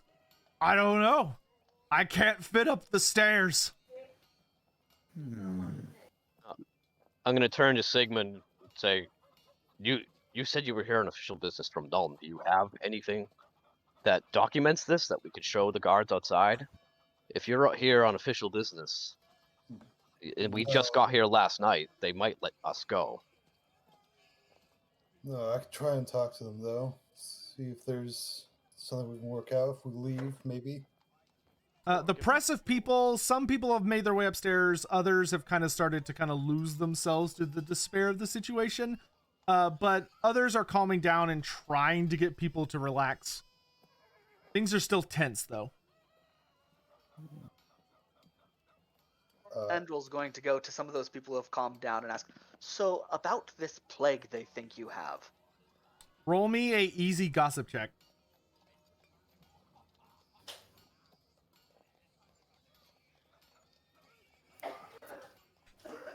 All right, you walk up to a younger man, who you ask this question to, and he sort of looks up at you and goes, I know about it.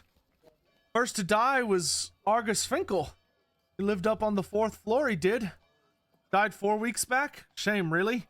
He used to sing the finest songs. Then his throat got all bruised, his eyes bugged out, and he died the day after. So he was the first. This has been happening a lot outside of this tenement. He nods a little bit and he says, well, people have been dying in this part of the city for a while now. That's why nobody comes down here. Except what us, we got no choice. I live here. I will commiserate with him on this tragedy of life. That anyone has to stay in this building for more than a minute is already terrible.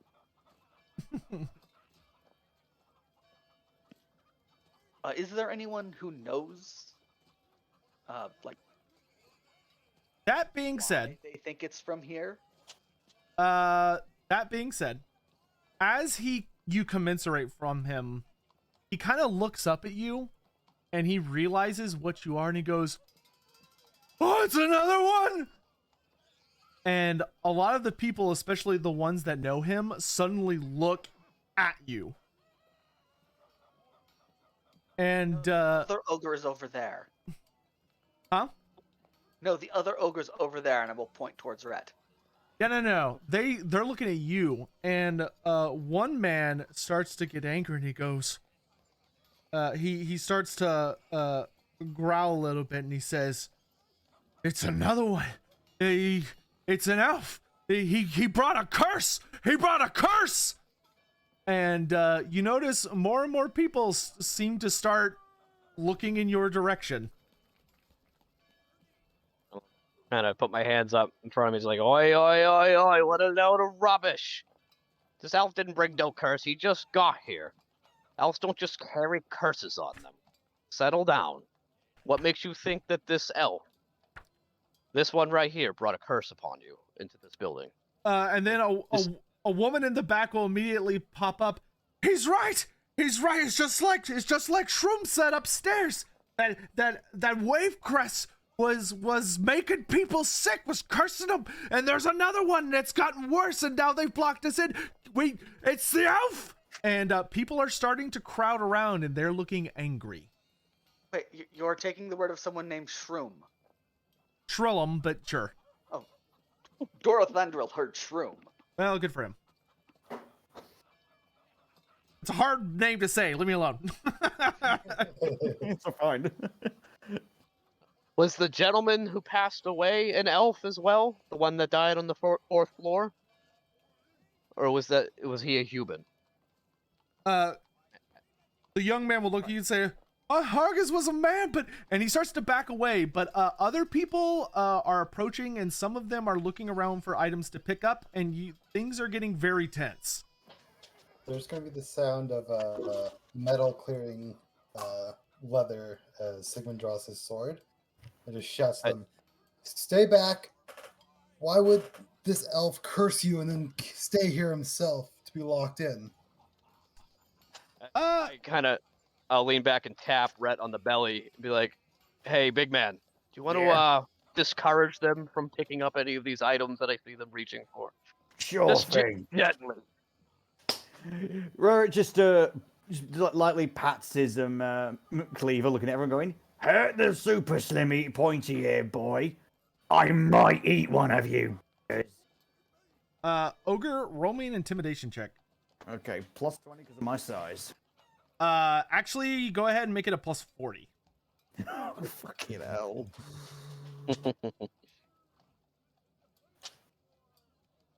Yeah, everyone immediately freezes where they are. Like, the tension just, like, the temperature plummets in the room, if it's even possible to imagine. And everyone slowly puts away their items, and everyone has calmed down more due to being so petrified that they don't even want to breathe for a moment at the suggestion. And everyone just backs away from the elf and gives you all a little bit of space. You notice a couple families kind of crowd together. Parents are like huddling their children behind them a little bit to try and hide them from the ogre. One kid starts crying, but for the most part, everyone is relaxed.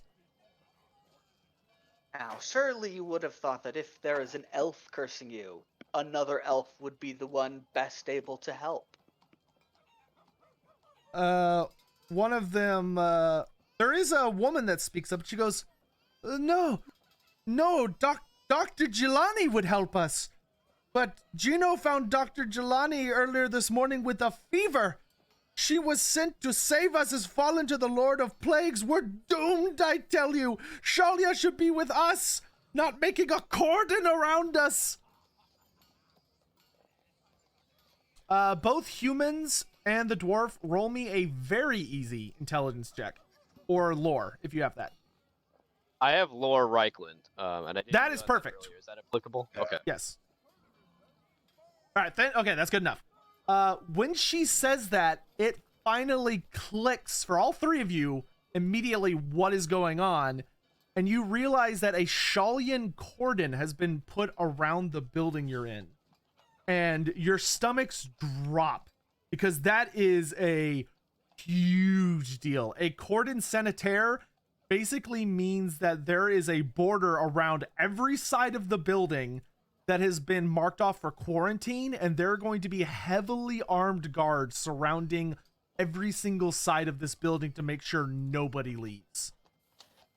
They only use this when there is a serious plague that they have just, apparently it's so bad that the only way they can think of to deal with it is just to contain it. It's not very promising. Upon Looks realizing this, say like, oh, this is bad. This is very bad. This is a Shalia Cordon. And I'll turn to Give Sigmund. them time to set it up. Sigmund, you try to negotiate them, or perhaps distract them. Me and Asteroth are gonna head up. All right, y'all gonna head upstairs? These children out of here. Yeah. All right, so you head up to the next floor.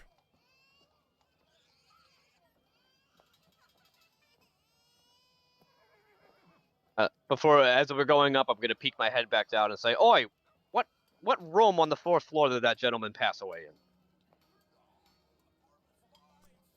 So the 4th floor, you'll see when you get up there.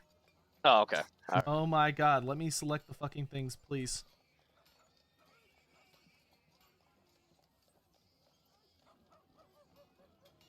One second. I think you have to be on the Fog of War tool. No, well, it's not Fog of War. They're just like things, but they can be very picky. I don't want to have to clear all of them away, so so I'll just describe this floor to you. The next floor you go up into is the common rooms. So as you head up, and you're on the 2nd floor now, you actually find quite a few families up here. There are a number of people hanging around. Most of them were people that kind of got spooked and then have retreated upstairs. A couple people are kind of like quietly talking to one another. There are a couple of kids, but it's mostly families and some adults and other folks.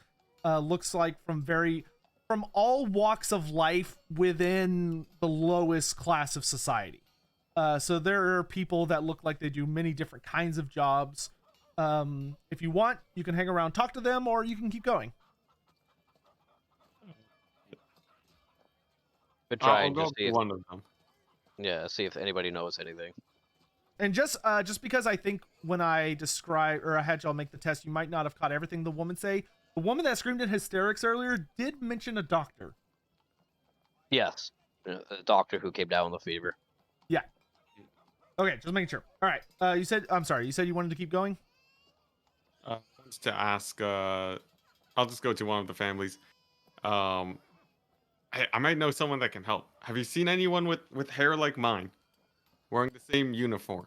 Roll a very easy gossip check. Mm-hmm. Gossip. There we go. Hey. All right. You walk up to someone, an older man, who definitely looks like he's pretty down on his luck, and he kind of looks up and squints at you, and he goes, no, I'm afraid I haven't. Thank you. And then I'll start making my way up to the next floor. And are there any windows here? There are some, but it's a good distance to the ground. Okay, good to know. Let's keep heading up. And I will say, as you do look out the window, you can see that whatever's going, as far as this quarantine goes, it is being taken very seriously, and it is done setting up. And there are guns that are aiming up. Mm-hmm. Anywho, as you continue on to the next floor. Oh, that worked. Yeah. Yeah, that one behaved. As you enter the next floor, to the left, you're just met by silence. You see some rather dilapidated looking stairs that are a little suspect. leading up to a space that looks kind of covered in dust and with spider webs and stuff, and it seems unoccupied. To the right, which you have to go to go further up, you actually hear like children, a lot of children. Like you hear like some squealing and other typical sounds of like children playing and making noise and all this other nonsense. Okay. Let's start with the left, if you agree to that, then. Yeah. Let's I'll walk. investigate the dusty room. While y'all are doing that, real quick, I'm gonna check it back in downstairs. What are the three of you up to downstairs? Gristle's keeping an eye on the two slims and just look at it going, by the way, Elfie Slim, you said you were here about a flame? Yes, there is a eternal flame. Eternal one? I know of the fire mouth, but I don't know if it's a slim god you're referring to. It should be a blessing of a slim god, by how you referred. Don't know the eternal flame. I know only the fire mouth. Brother's one of them. Not seen him in years since he made the trek. Got a feeling in me gut though he's still alive.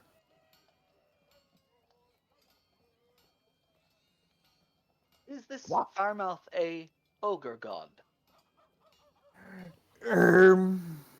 What I remember, what I got taught, believe it's the child of the Great Moor. The eternal fiery mouth. Over a place called, where was it called again? Oh, that's the place.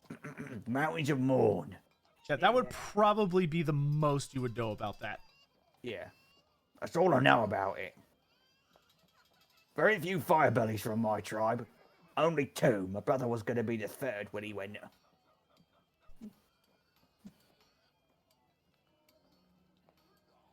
Firebellies, they eat fire instead of meat? No, I don't. All I know from what I've been told, they can wield fire, man. But they wield great big hammers. Really big ones. That's all I know. Okay. That is very interesting. I hope your brother is fine. But more pertinent. How do you stop a plague? Drathandra will look around. Are you asking someone specifically, or is that just a question to the universe? The room. You do see a couple of like, roll me an easy gossip.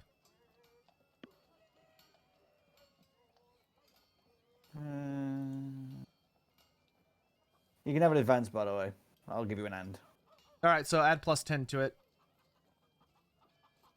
Woo! Thank God for the ogre. So although they're kind of terrified of you, and everyone's not really sure they can trust you, there is a man who says, "Well, I don't know much about plague, but there was a good doctor that came to help us. She was studying it, tries to find a cure, yeah? But I think I heard from old Nicolau there that she's sick. At least that's what Gino says." If there's a doctor here, why is everyone standing here not panicking instead of finding out what the doctor knows? He's gonna look at you like you're really slow, and he says, "I told you, she caught the plague. She's sick."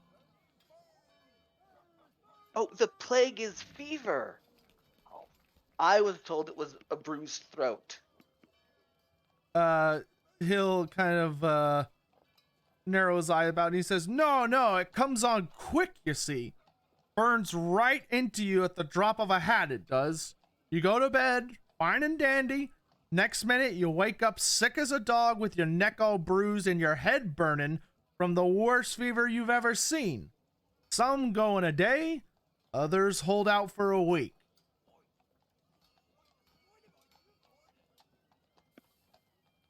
Really unfortunate.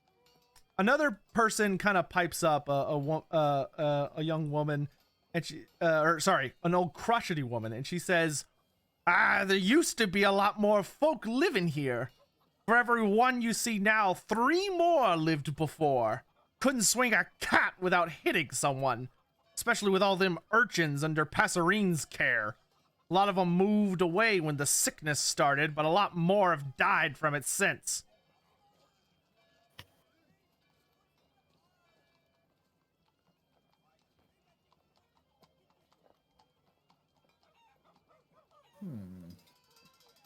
Ah, Back to the upstairs. What are y'all doing? We were gonna get ready to search the empty rooms. The empty Okay. room, I should say. You make your way up into the empty wings. I'll stay at the doorway. How's Alright. the room look? What do I see? It looks pretty deserted. Basically, it seems from what. Do roll me a average perception check.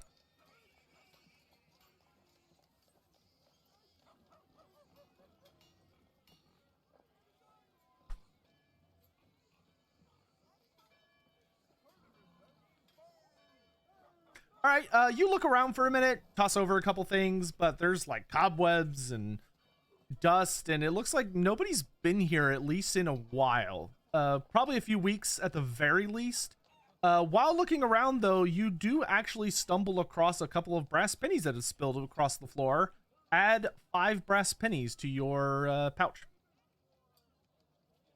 Okay then. There's nothing else that I see that Nope. is worthwhile. Okay. I'll Just a just bunch go of back down random broken stuff. to Thend and say, no, there's nothing in the room. It's deserted. Most of the furniture is in shambles, but I couldn't find anything of use.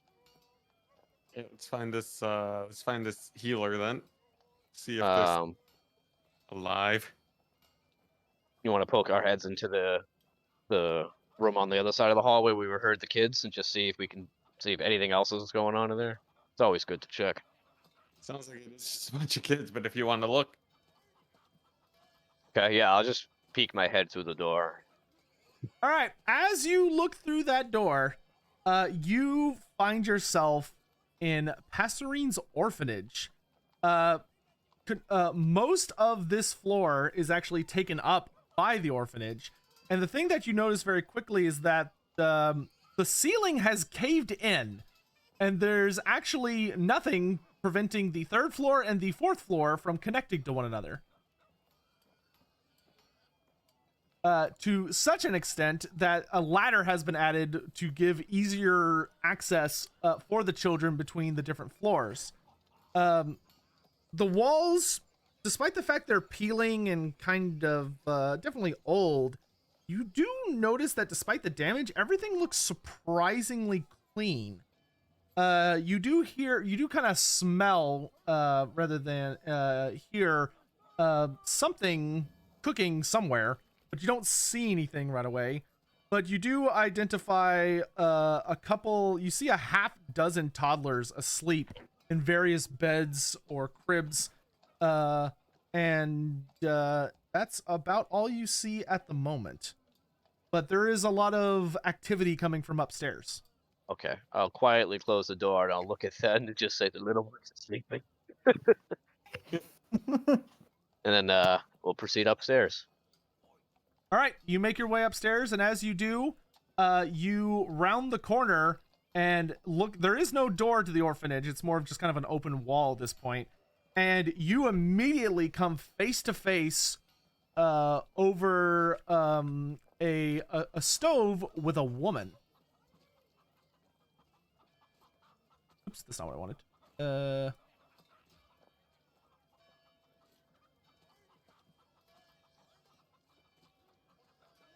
Wait, is this the right thing? Oh yeah, it is. I just forgot to. Oh god, 1 second.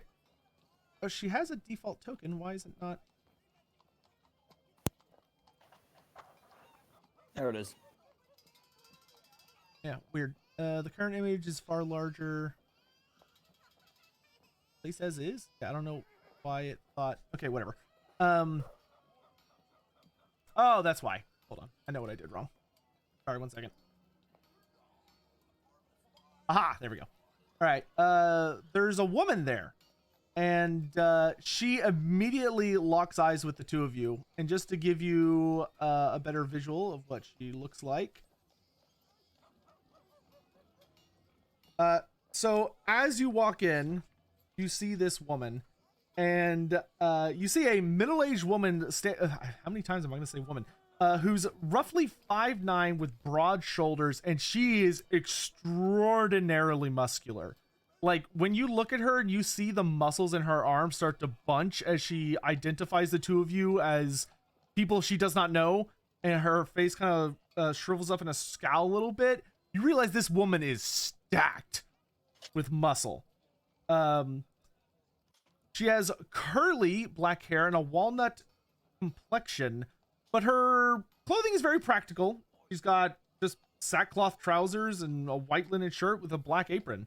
Pretty straightforward, but she immediately starts to approach you. She says, "Hey, who let you up here? What are you doing here? What do you want?"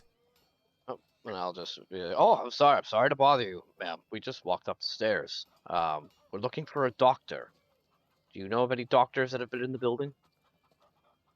She kind of glares from, she glares first at Asteroth, and then her eyes kind of flick to the dwarf, and she flicks back. She says, she's downstairs.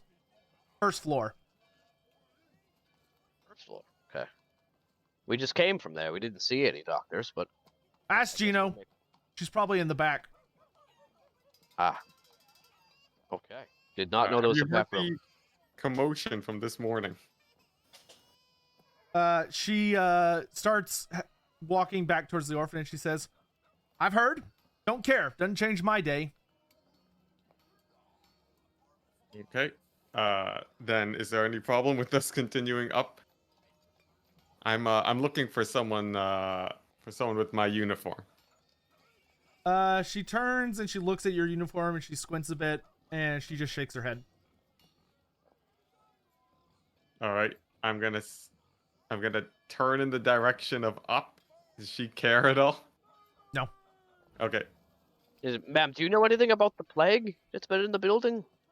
Any of the little ones that are yours downstairs? Are those all your little ones, by the way? She freezes the second you start talking about the kids, and she looks back at you and roll me a challenging charm test.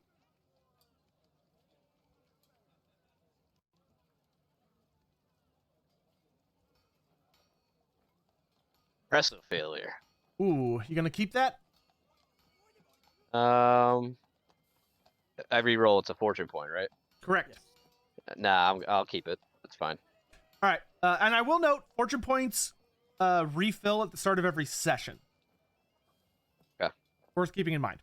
All right, she scowls at you and she'll kind of walk up and she points a meaty fist, pokes you in the chest hard, and you can tell just from that poke that this is a strong woman. And she says, "I don't want to catch you messing with my kids. They're not mine. This is an orphanage. I run it." Ah, I see. Okay, I apologize, and no, I'm not looking to mess with the kids. If anything, maybe help them, because there is a disease that is going around the building, and we're just trying to find the doctor to figure out how we can get a cure. Yeah, you're old news. The plague's been running through here for weeks. Ah, I see. Okay. All right, we're going to continue about our business then. I'm sorry to bother you. She does pause for a moment, and she kind of looks at you and she says, "You said you're trying to help?" Aye, that is correct.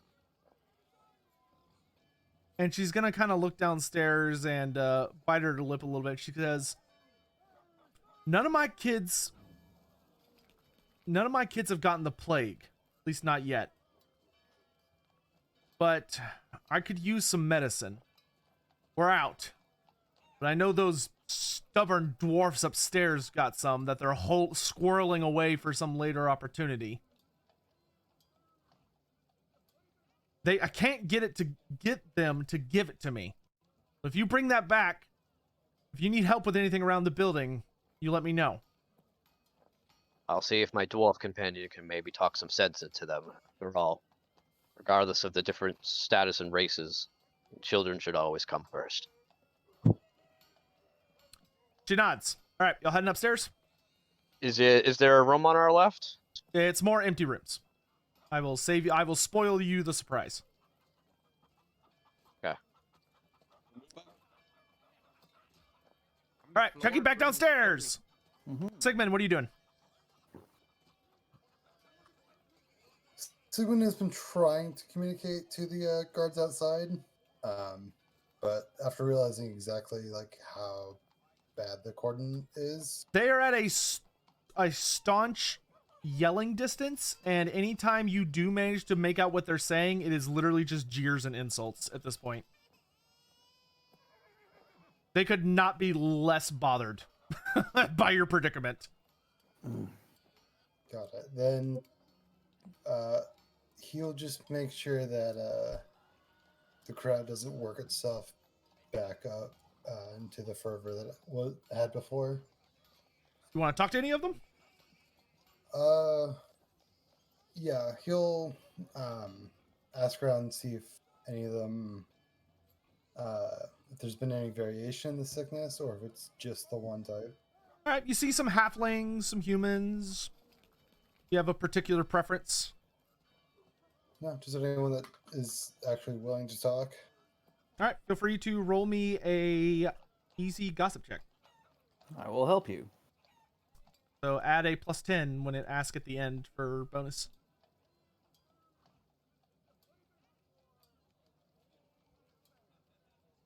Wow. Ooh, dang. Yeah, you ask around a little bit, but nobody seems to be like super interested. You do get a little bit of talking to a family that identify themselves as the Handesheims. But the more you talk to them, the more you realize they have nothing helpful to say because they spend the entire time just bickering about the fact that they're going to be losing precious time to be going outside to collect gong to sell later in the day, and that this is really going to cut into their profits. And then they start to ask you about what you know about gong, and have you ever thought about getting a job in gong collecting? Which gong collecting is dung collectors. Yeah. That is the extent of their usefulness. Ogre, what are you up to? I think he's gonna. I think after just keeping an eye out on everyone, making sure none of them are still trying anything towards the two other slims he's starting to get acquainted with. He's gonna turn back to Gino and ask, Anyone else on this bottom floor that's not here? Gino nods and says, "Aye," and he gets up and he actually starts to move and he leads you into the flop house. And in the back of the flop house, one of what you kind of took for a wall is actually more like a cloth that covers a doorway. And actually, there's a fair amount of extra space back there. But he leads you back there and he points at a particular bed and says, the doctor's down here. She's sick, though. She's sick. She's got the plague. What kind of plague? The plague they're all getting. Gino didn't get it. That's because, Gino, you and ogres, we's tougher. He kind of nods a bit. He says, still sad, though. I'm worried about the little slims. Gotta look after the slims. Let me see her. I'll see what's up. This will actually be kind of interesting. All right, so it's just you, right? I was going to turn back and turn to the elf and the other who were going, Slims, Going down to meet this doctor downstairs. If you want to come, come. If not, keep an eye on them. Not downstairs, more like back room. All right. Go into the back room. You want to come with or have, have a slim stare at you, funny. Yeah, Dorothendrel's gonna evaluate the chances of getting stoned to death in the flop house or being with the ogre. You should probably stay with the ogre. Yeah. You don't know why these people are so pissy about you being an elf, but they are very pissy about you being an elf. All right, you enter the back, the three of you, and you approach a bed that has a young woman in it. And it's immediately apparent to all of you that she is not native. Her complexion is quite a bit darker than you would expect. She has like olive skin. And she looks surprisingly young, but she has very fashionable clothing. She does not fit into this place at all. Like, it looks like someone just plucked a very nicely put together educated person somewhere off the world and dropped them in the back room here for some reason. However, she does look very sick and very young. Like, you can tell that she's very like, despite her complexion, you suspect that she actually looks even darker when she's not super pale, and she's sweating profusely to the point that her the bed sheets have become like translucent because she's sweating so much. Rarit's just gonna lean like a little bit down towards the other, like going, She's leaking all over. Yeah. Hey, Gino, do you have some water we can get her? Gino will kind of nod, and he kind of shuffles off and comes back, and he hands you just a little thing. Water doesn't look it's palatable. All right, I'll approach and say, I got some water for you, Doctor.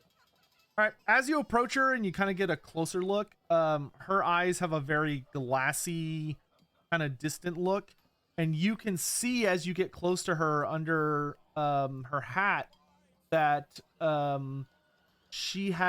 neck is quite swollen and is kind of turned a bruised dark purple to the point that it's almost black. And she's not coughing, but she just has this wheeze to her, and you suspect that she would be coughing if she had the strength to cough.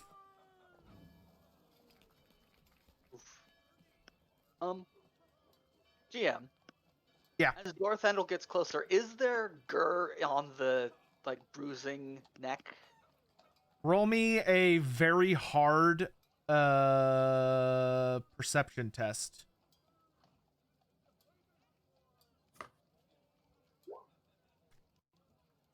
You don't see anything. Oh, good. All right. So you approach her with water. Mm-hmm.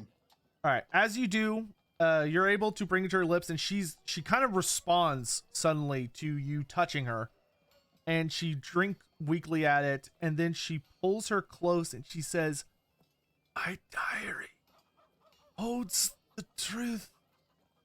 And as she says that, her eyes roll into the back of her head and she falls unconscious. I'm going to look for a diary. She says she has a diary that has the truth. Help me look. Can you read? Roll me anyone who's gonna look, roll me an average perception check. okay. I can't assist on that because I don't have advances in it. I would encourage you each to roll separately. Okay. Okay, good rolls. All right, so you look around for a bit, and Dorothendrel, your eye is drawn to a travel bag that is underneath the bed that actually looks very well traveled, but it's a nice quality material that's clearly well taken care of. And there appears to be quite a lot of different things in this bag for the field of medicine. And like in your travels, you've seen your fair share of like doctors and medics and stuff, and you're kind of shocked at how well supplied this woman seems to be. Like, based on the things you've seen in Marienburg, despite the fact that she looks insanely young, especially to your eyes, this woman seems very well equipped. But despite your looking around, you do not see any kind of diary. However, you can tell that the bag has been rummaged through. There isn't a diary in here, but this is too disorganized.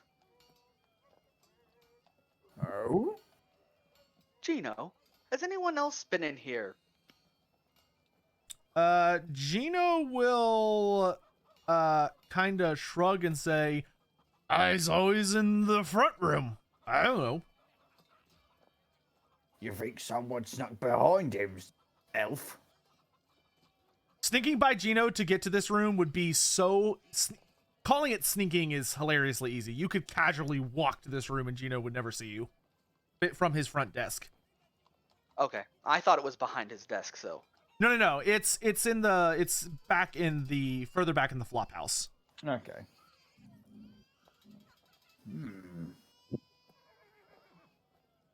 You think one of the other Slims stole it? You might have to ask around. But before that, back upstairs. Yeah. All right, the two of you approach the 4th floor. And as you do, you begin to hear a lot of shouting and a lot of banging. Coming What's going on? so as you are heading up, there's a door on the left of you that is locked. And well, it's closed. And there seems to be quite a bit of space beyond it. But from upstairs, you hear someone from up the stairs just a little bit further to the 5th floor, you hear someone yelling and banging up there. And you can't quite make it out from where you currently are, but it's very gruff, whoever is yelling. I'll just keep running up. All right. I'll follow then. Who's that making a ruckus? As you approach the 5th floor, the penthouse, you find a locked door, and pounding on it is a dwarf. Not many dwarves here. What's going on? Let's see. Oh, I keep doing this on the wrong layer. Wait, is that the right brother? No, that's the right brother. All right. So you find a dwarf banging on. Oh wait, no, it is this one. Not you, silly goose. You see a dwarf banging on the door, and he's yelling, "Come on out here, you pointy-eared coward! I know you're behind this. I know it's you that's been making everybody sick. Come out here and face my axe!" He has not noticed your presence yet. Are you talking about what was the this water? Swift water something? Wave crest. Wave crest. Are you talking about wave crest? He will turn and his attention will fall upon you. And he wait.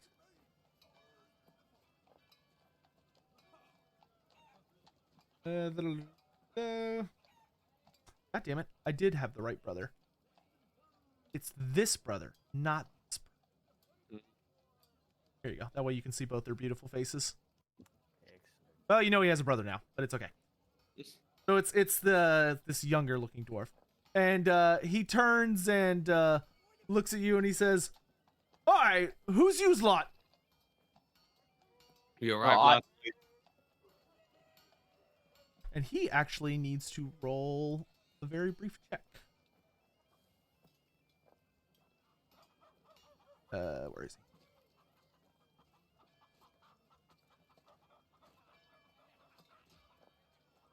I'll introduce myself. Say I'm Asteroth, and this is Sir Thend. And I'm gonna look at Thend and say, he mentioned the wave crest and an elf, correct? Hold up, I gotta roll a check for him real Oh, quick. sorry. Yep. Nope. Okay. His eyes are going to narrow, and he's purely focused on Fend. And he's holding an axe in his hand, and he kind of like turns to square up. He goes, I knew you were gonna come, you lot were gonna come crawling in here for us. Come and face my axe! And he starts to charge towards you. Okay, I draw my dagger. Roll me a dodge check versus his attack. So actually, hold on, don't do that yet. Whenever you are attacked by an opponent, you have a number of responses you can take. In this instance, you some options that you have is he is swinging at you with a weapon, so you can either try to parry using one of your weapon-based skills, so like your weapon basic skill, you could try and parry it with a dagger, or you can attempt to dodge, which dodge is a skill that's based on your agility. So for you, typically you're probably going to want to rely on your parrying, almost always, unless you're just feeling really good. I will try to parry. So you will roll a, if you go to the combat tab, did I not roll it?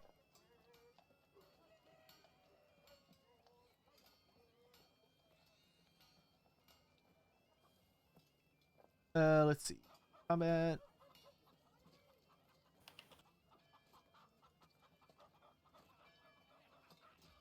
Uh-oh, did roll 20 freeze? Might have done. Then this is roll 20. Not that I can tell. I can move. Oh no, I mean the roller. Try rolling a dodge check. Intensity. Or sorry, a parry. So we just click the dagger, or Click. Let's see. Parry would be weapon skill. It would be your melee basic, Yes. or whatever melee skill you want to use, which will be on your main page if you scroll down a little bit. let's see. Basic. On the left-hand side. I guess you could roll it through the weapons page as well. That'd be fine. And this is average. No, it'll be challenging. Challenging. It's always challenging in a combat scenario. Woo! Okay, well, okay, so your rolls are working. Why aren't my... Whatever. I'll just do it manually. Do I recognize this guy? No, you've never seen this dwarf before in your life. Okay, so you easily... So he comes swinging at you with the axe, and he's so puffed up and just aggressive that even though you're caught a little off guard, this guy is just way too wild right now. And he goes for this wild overhand swing that's nowhere close to you, and you're very easily, casually able to sort of just flick him aside with the dagger, making all that weight he put into it just completely overshoot. And his axe just slams into a random floorboard, and he curses. You just hear him go, "Grug, these balls." Look at us. We look like we're here to hurt you. Roll me a...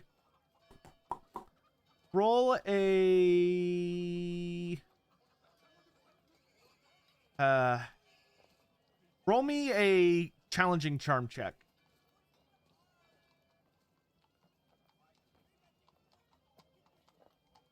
Oh, charm animal. Oops, hold on. Oh yeah, no, that might not go over well. We Doesn't go over well either. Okay. He... Oh my gosh. So he starts to pull back on his axe and he goes, "That's just what they'd say to make me think it! You'll never take us alive!" Who is they? Calm down, Sir Dwarf. Just gonna try and can I grab him? Yes, you may attempt to do that. And you'll notice on the combat sheet, you have something called advantage on the right. Because you won an opposed check, you gained a point of advantage. So you'd hit the plus. So you have a 1. And for a grapple check, you can either do just a melee or a weapon skill check, or you can do a melee brawling if you have that. I think I have melee brawling. So weapon skill is WS. Yes, if you don't have melee brawling, then use weapon skill. And this is challenging. Yep, it's always going to be challenging Alright. for combat. Hey. Look at you with these rolls. Good lord. All right, he's going to try and not get garbed. But he's going to be a damn fool. Oh, wow, he almost made it. Well, no, because the different. Okay, so you do grapple him. You are able to grab him. You come up behind him and you wrap both of your arms up from under his. You've dealt with plenty of hotheads like this in your time. And you are able to successfully restrain him. And he kind of grunts and tries to wiggle free. But you can tell he's a smaller dwarf than you are. And he finally seems to kind of just sag in your arms and he goes, "All right, just end it. Put me out of my misery." I'll just point him towards Asteroth. Talk some sense into him, please. Yeah. I'm not gonna put you out of your misery. Not at all. What is going on here? He'll kind of look up at Asteroth and he'll pause for a moment and he says, "You're not here to end my clan?" No, I know nothing of your clan. I don't even know your name yet. His face will start to redden considerably. And he'll kind of glare back at Thrin and say, "Let me go, you daft roby scrooter. I understand you're not here to kill me. Let me go." Let him go. All right, he steps away, and now that you kind of can get a good look at him, you can tell this is a younger dwarf. He's definitely a beardling. He has surprisingly nice, like sturdy, well-made clothes. He's fairly broad. He's got pale blonde hair, and as his light gray eyes kind of burrow into you two for a moment, he says, "My name's Shrillock. Shrillock White Eyes." Ruluk, it's a pleasure. My name is Asteroth. Then He'll kind of look around, and he's sort of like very slowly and like trying not to draw attention to it, like because he's embarrassed, pick up his axe and sort of like just let it hang limply from his hand, and say, "Apologies, Val. Was trying to get old Wavecrest to come out and face justice. He's cursed everyone in this building, he has." Yeah, I'm sorry, gentlemen, to interrupt, but it's 5 o'clock. We will call it there. Break. Yeah. That's actually a fine place to stop it. I will make a note. Okay. Great session. That was super fun. Hopefully it's fun. everyone had fun, and we will continue with the Spittlefeld incident next time. Everybody gain 100 XP. Fucking hell. So on your actually, yeah, we'll just do 100 just as a celebration for the first one. So you'll go to your character sheet, you'll go to advances, and where it says like EXP gains, you'll hit a plus and type in session 1 and enter 100. And I would heavily advise you spend it before next session unless you're saving up for some reason. Okay. All right. And that is that. Thank you all for joining. Of course, thank you. Thank you. It was fun. Yeah. We will figure out scheduling later because I don't want to keep anybody. So feel free to go do whatever you're going to go do. And I'm going to go ahead and I guess turn my attention back to chat here. We'll talk more in the near future. But yeah, good time. Have a good night, guys. Nice. See ya.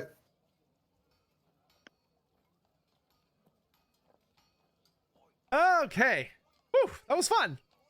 That was super fun. There was just a couple moments where I felt a little bit like, oh, but overall I think that went okay.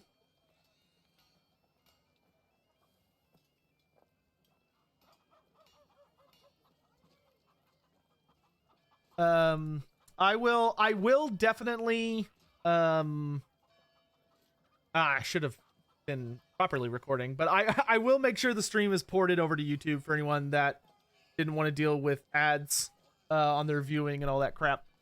So I will be sure to port it over.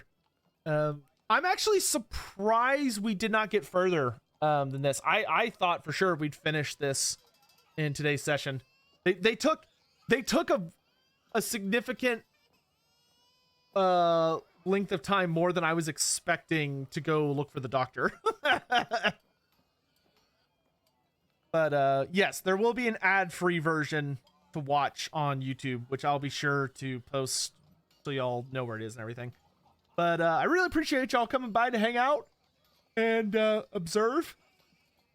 Yeah, I'm really pleased with it so far. I'm pleased with the level of role playing. I think everyone contributed really well. We actually managed to, I think, get them all into the same place without it feeling too like railroady. But any more secrets in the drowning rat? You know what's funny is, like, really the only thing that was gonna happen in the drowning rat was that whoever was gonna go into it was basically going to trigger a they were essentially going to get mugged.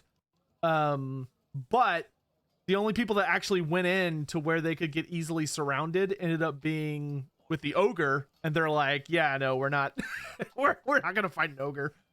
But and then what was the other thing? Oh yeah, and they really wanted to fight the elf. Like but the elf will have to deal with other problems that he has inadvertently caused by coming here. Because I am intending to punish the elf and the ogre very hard for being an elf and an ogre. Like, there's going to be a lot of cultural threats that they have to deal with. Because that's how you're supposed to balance their characters. Is that culturally, the elf is supposed to receive a lot of, like, bleh from everyone. Like, a lot of people are going to be scared of him. A lot of people are just going to, like, try and take advantage of him or hate him or whatever. And then there's also going to be, and for the ogre, there is some cultural stuff, but it's also a lot of physical stuff. Like, the ogre is gonna, like, once again, on the very off chance any of the players have joined the stream, leave the stream because you don't want to get spoiled. Because I'm gonna mention something that's gonna happen. But their big, like, fight that this event ends with, the slaughter at Spittlefeld, the big boss fight at the end takes place in, like, a pretty cramped space. So, like, if the ogre, he might just choose not to go down there and help them, because he's gonna struggle to fit. But if he does force himself down there, which I assume he will, like, he's gonna have some penalties that he has to deal with, because it's difficult for him to fit, because it's like a crowded basement space. Though the actual boss fight itself, he won't really be penalized. It'll be getting to the boss that's gonna be hard. They have to get through the maze. Are wood elves? Well, okay, so the reason we penalize elves is because elves have a much better starting stat line than humans, or than anybody, to be honest. Like, the elves, so most characters or most races are balanced innately. Where, like, when you roll a starting human, you get plus 20 to every stat, plus what you roll on your starting 2d10. For halflings and dwarves, they get some bonuses in some places, but minuses in others. For instance, the dwarfs have really bad agility, and they also tend to have not very good fellowship, but they have higher than average weapon skill, toughness, and, like, willpower. And then they also have lower movement. And then halflings come with a lot of downsides, but halflings have a lot of stat buffs to make up for it.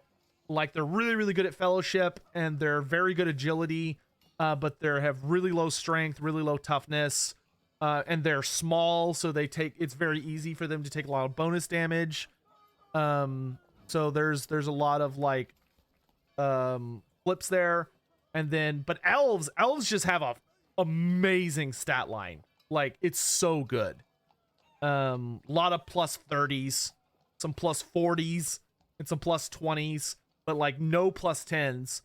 They don't have any of the other downsides, and they have some really powerful talents and skills to start as well. So if you have an elf, it is often recommended to punish them culturally. Yeah, they only have 2 like points to distribute as far as like rerolls and stuff like that goes, which can make the character more likely to die.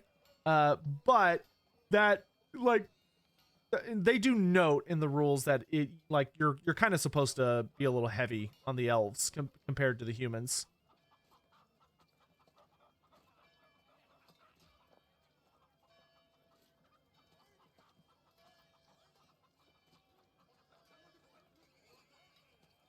Is like, yeah, they essentially have less rerolls and less resilience points. So like they have a harder time ignoring when bad things happen to them. But because of their better stat line, they are also just generally much better at bad things not happening to them. So it's like they have a better stat line overall, but they have less wiggle room when it comes to like manipulating the stat line, if that makes sense. Okay, now that all the players have left, I can fix this stupid map. Because the drawings are being... Wait, what? Oh, it's because I'm not on the right layer. Drawings were being absolute jerks, and we're not going away.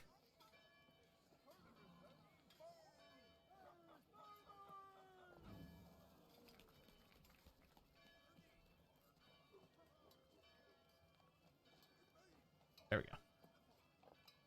Much better.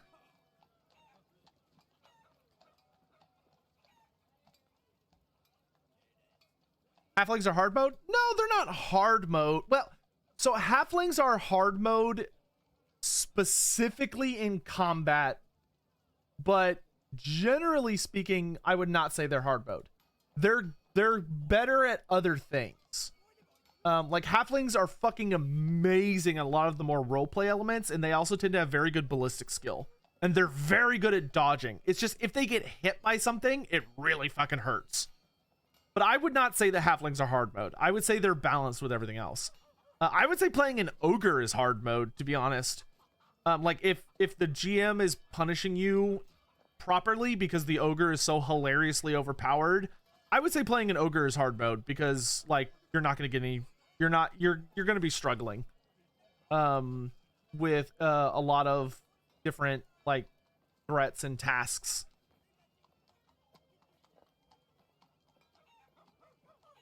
But no, halflings are great. Like a lot of people don't want to play halflings, but the halflings of Warhammer I think are like fucking hilarious, and they're pretty well designed. What book is the ogre? Archives of the Empire Volume 2 gives you the rules for rolling up ogres.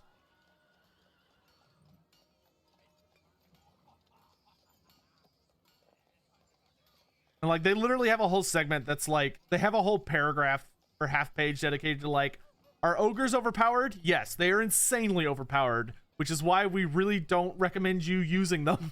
But the rules are here if you want to, and here are how we recommend dealing with them for like GMs and stuff. Where did I recruit the players from? They're all from my community, but they're people that I know a little bit at least, and I reached out to them all individually because originally I wasn't going to stream this campaign. Originally this was just going to be like a private campaign for me to stretch out my GM muscles with, and eventually I would build up to more, but I did not end up having or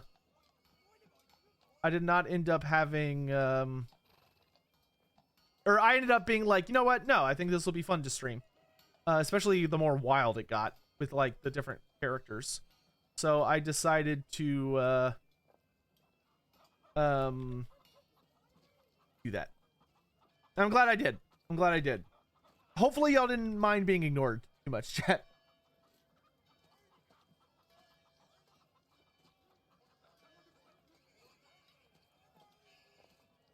I forgot to put the doctor's image where the party could see it.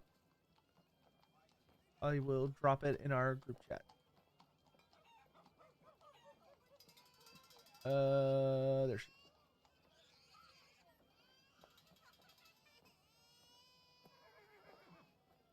I'm curious if the party is going to try and save her. She's really like the only notable character that is at extreme risk of dying that they can try and save. All right, I'm going to turn all the sound alerts and shit back on real quick, because if I don't do it now, I will forget for next time. Unpause sound alerts. And then... Just Fez, good to see you. Franz Emperor and Vergario Pro, appreciate y'all coming by. Hope y'all weren't too upset with me taking forever to answer that. Oh my gosh, Dossicked at tier 3 for 50 months. Jesus Christ. 50 months at tier 3? What the fuck, dude? Peasant! Peasant! Thank you for that. I assume Fagoth, but whoever it was. Oh no, it was Zarask. Someone else called me a peasant for once. What book is this adventure from? So this particular adventure, the Spittlefeld Slaughter, or the Slaughter at Spittlefeld, is from the Ubersreich Adventures book 1. It's just called Ubersreich Adventures. Will they hunt for the Manticore? They will try, but they are not gonna find. Well, they'll run into it. I'll put it that way. They will run into it eventually.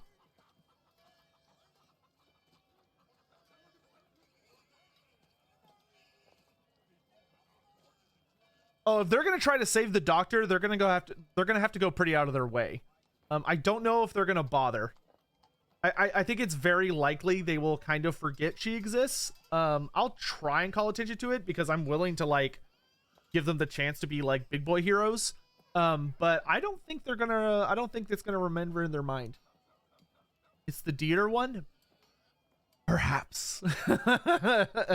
Perhaps. Is it hard to save the doctor? Yes, it is quite difficult. The reason is that she has a very nasty disease, and she is kind of on death's doorway. So if they want to save her, they have to act quickly and smartly. After dealing with, well, okay, so first they need to get out of Spittlefeld. And it's kind of like every minute counts kind of situation. So the longer they kind of dawdle, the more likely, the more sick she's going to become. Oh, also, it's been a day. I need to change the day.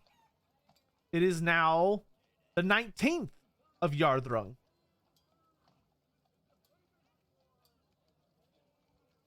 I actually want to mark the 18th with like a red symbol so that I know when the campaign started.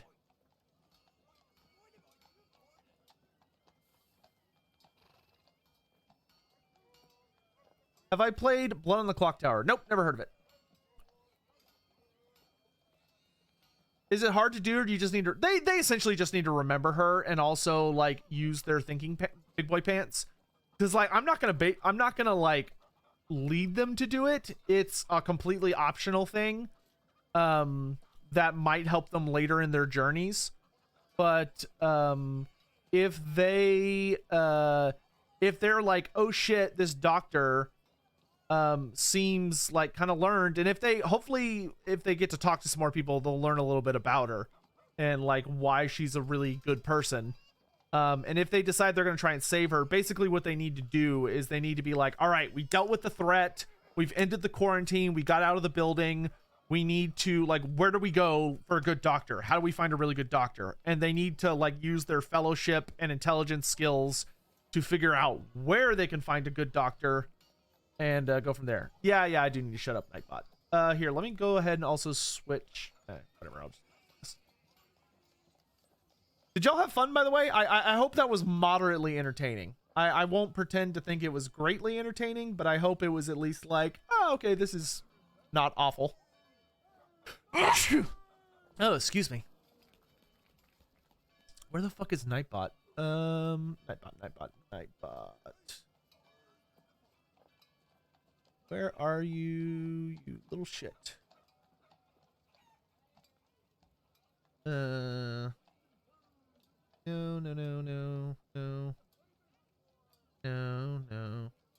I swear I used to have a shortcut for this, but maybe I don't.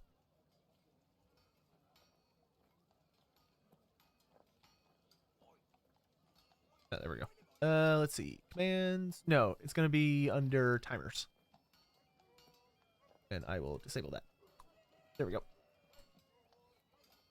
Very vivid without dragging. Oh, that is a super big compliment.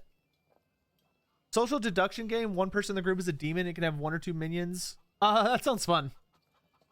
I really want to start playing more like tabletop type stuff. I don't know. They're just really fun. Takes me back 20 plus years to your last WFRP experience. Ah, that's awesome. Can they live officially? No. As a GM, you have to do it yourself. There's the book does not provide like a guide on how to save her. The book basically presumes that you let her die. But it has a mention of like, hey, if you want, the characters can, like, if you're not using this as a one shot, the characters could try and save her if they want.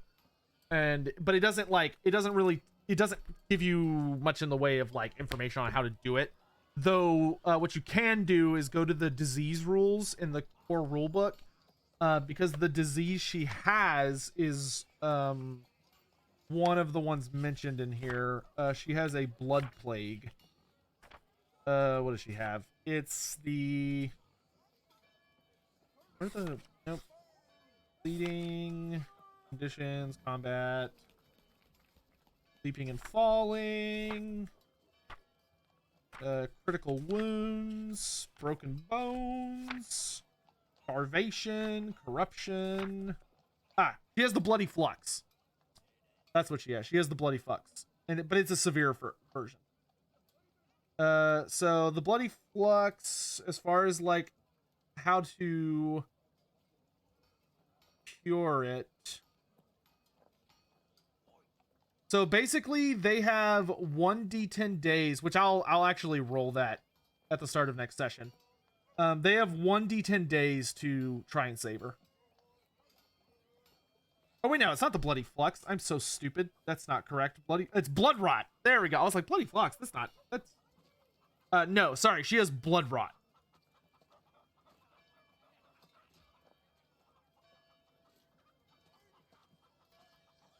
Yeah, blood rot is, without treatment, blood rot is deadly and will likely end in a visit from the Mourners Guild and the Cult of Morr. Let's see. Yeah, so the cure is, it's recommended that you leech the rot as an accepted cure, but some doctors instead cut careful incisions near the neck to free the contaminated blood, demanding the patient ingest vast quantities of healthy blood to replace what is lost. Ooh. So basically, you kind of need like, it's a blood ailment, so it's hard to deal with. When's next session? I don't know yet. I have to ask.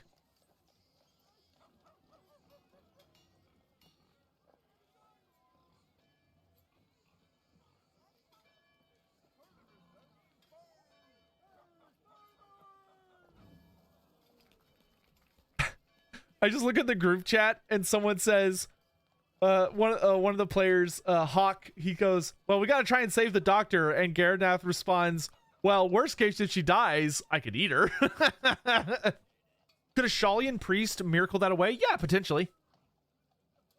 But I will say the Shalians would struggle with it because it's not a natural blood rot. It's a blood rot tainted by vampirism. That's what's so fucky about this situation, is that the vampire has gotten blood rot from someone she fed off of, and it's not hurting her per se, but it's making her much hungrier than she normally would be. So the vampire is like feasting on all tons of people.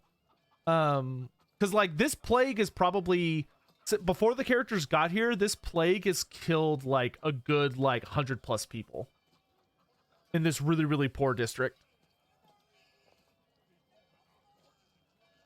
But with the city being like overcrowded, there's a lot of fear of it spreading into the other parts of the city. Could the ogre get blood rot by eating the doctor? Oh yeah, big time.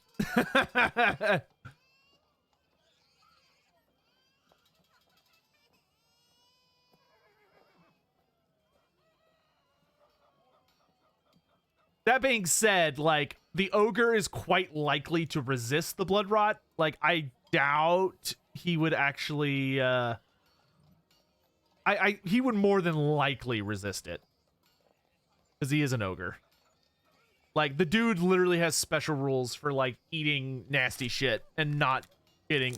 He has a special rule, where is it? He has an ability called... Yeah, he has resistance to... He has resistance to chaos and resistance to ingested poison. So I would give him a bit of a bonus.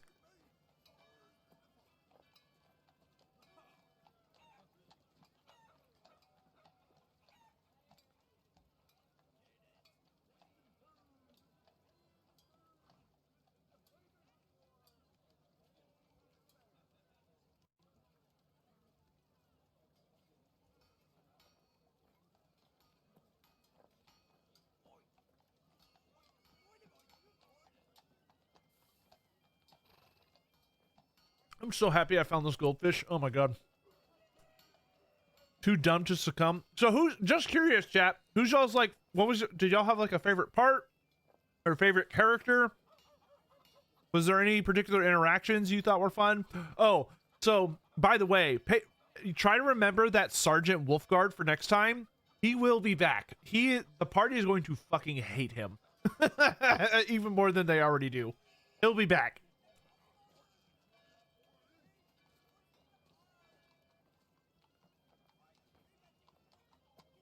God, I would love a Coke right now, but can't do that. A Tum Tum won't forgive me if I do.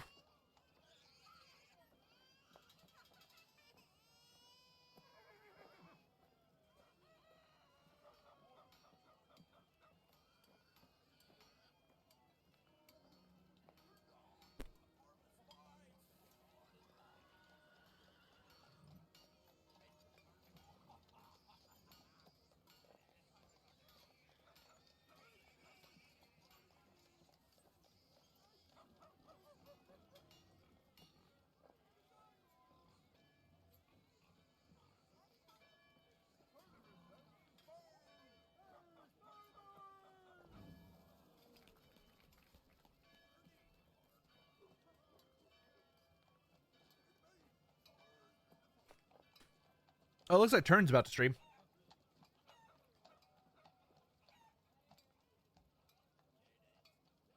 I need to find a place for y'all to raid. 'Cause I gotta go. Oh, Mem is streaming. It's Mem's birthday? Okay, well, we have to raid Mem. I don't know what kind of weird shit he's doing, but we gotta raid Mem.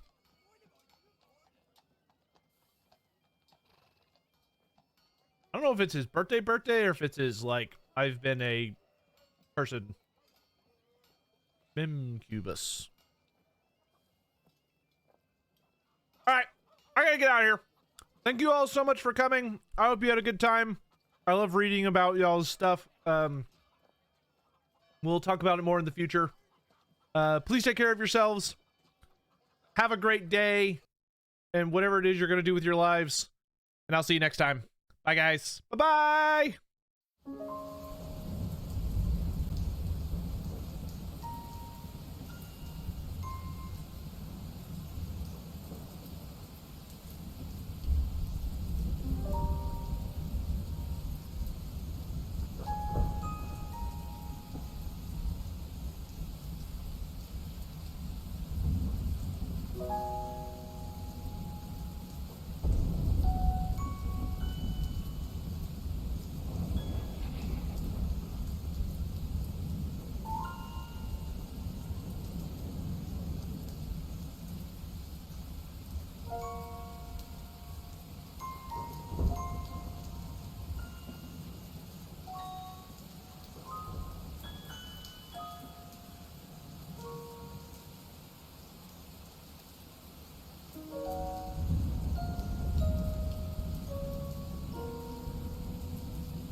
It's a compliment. It does little handy things. It's a thief.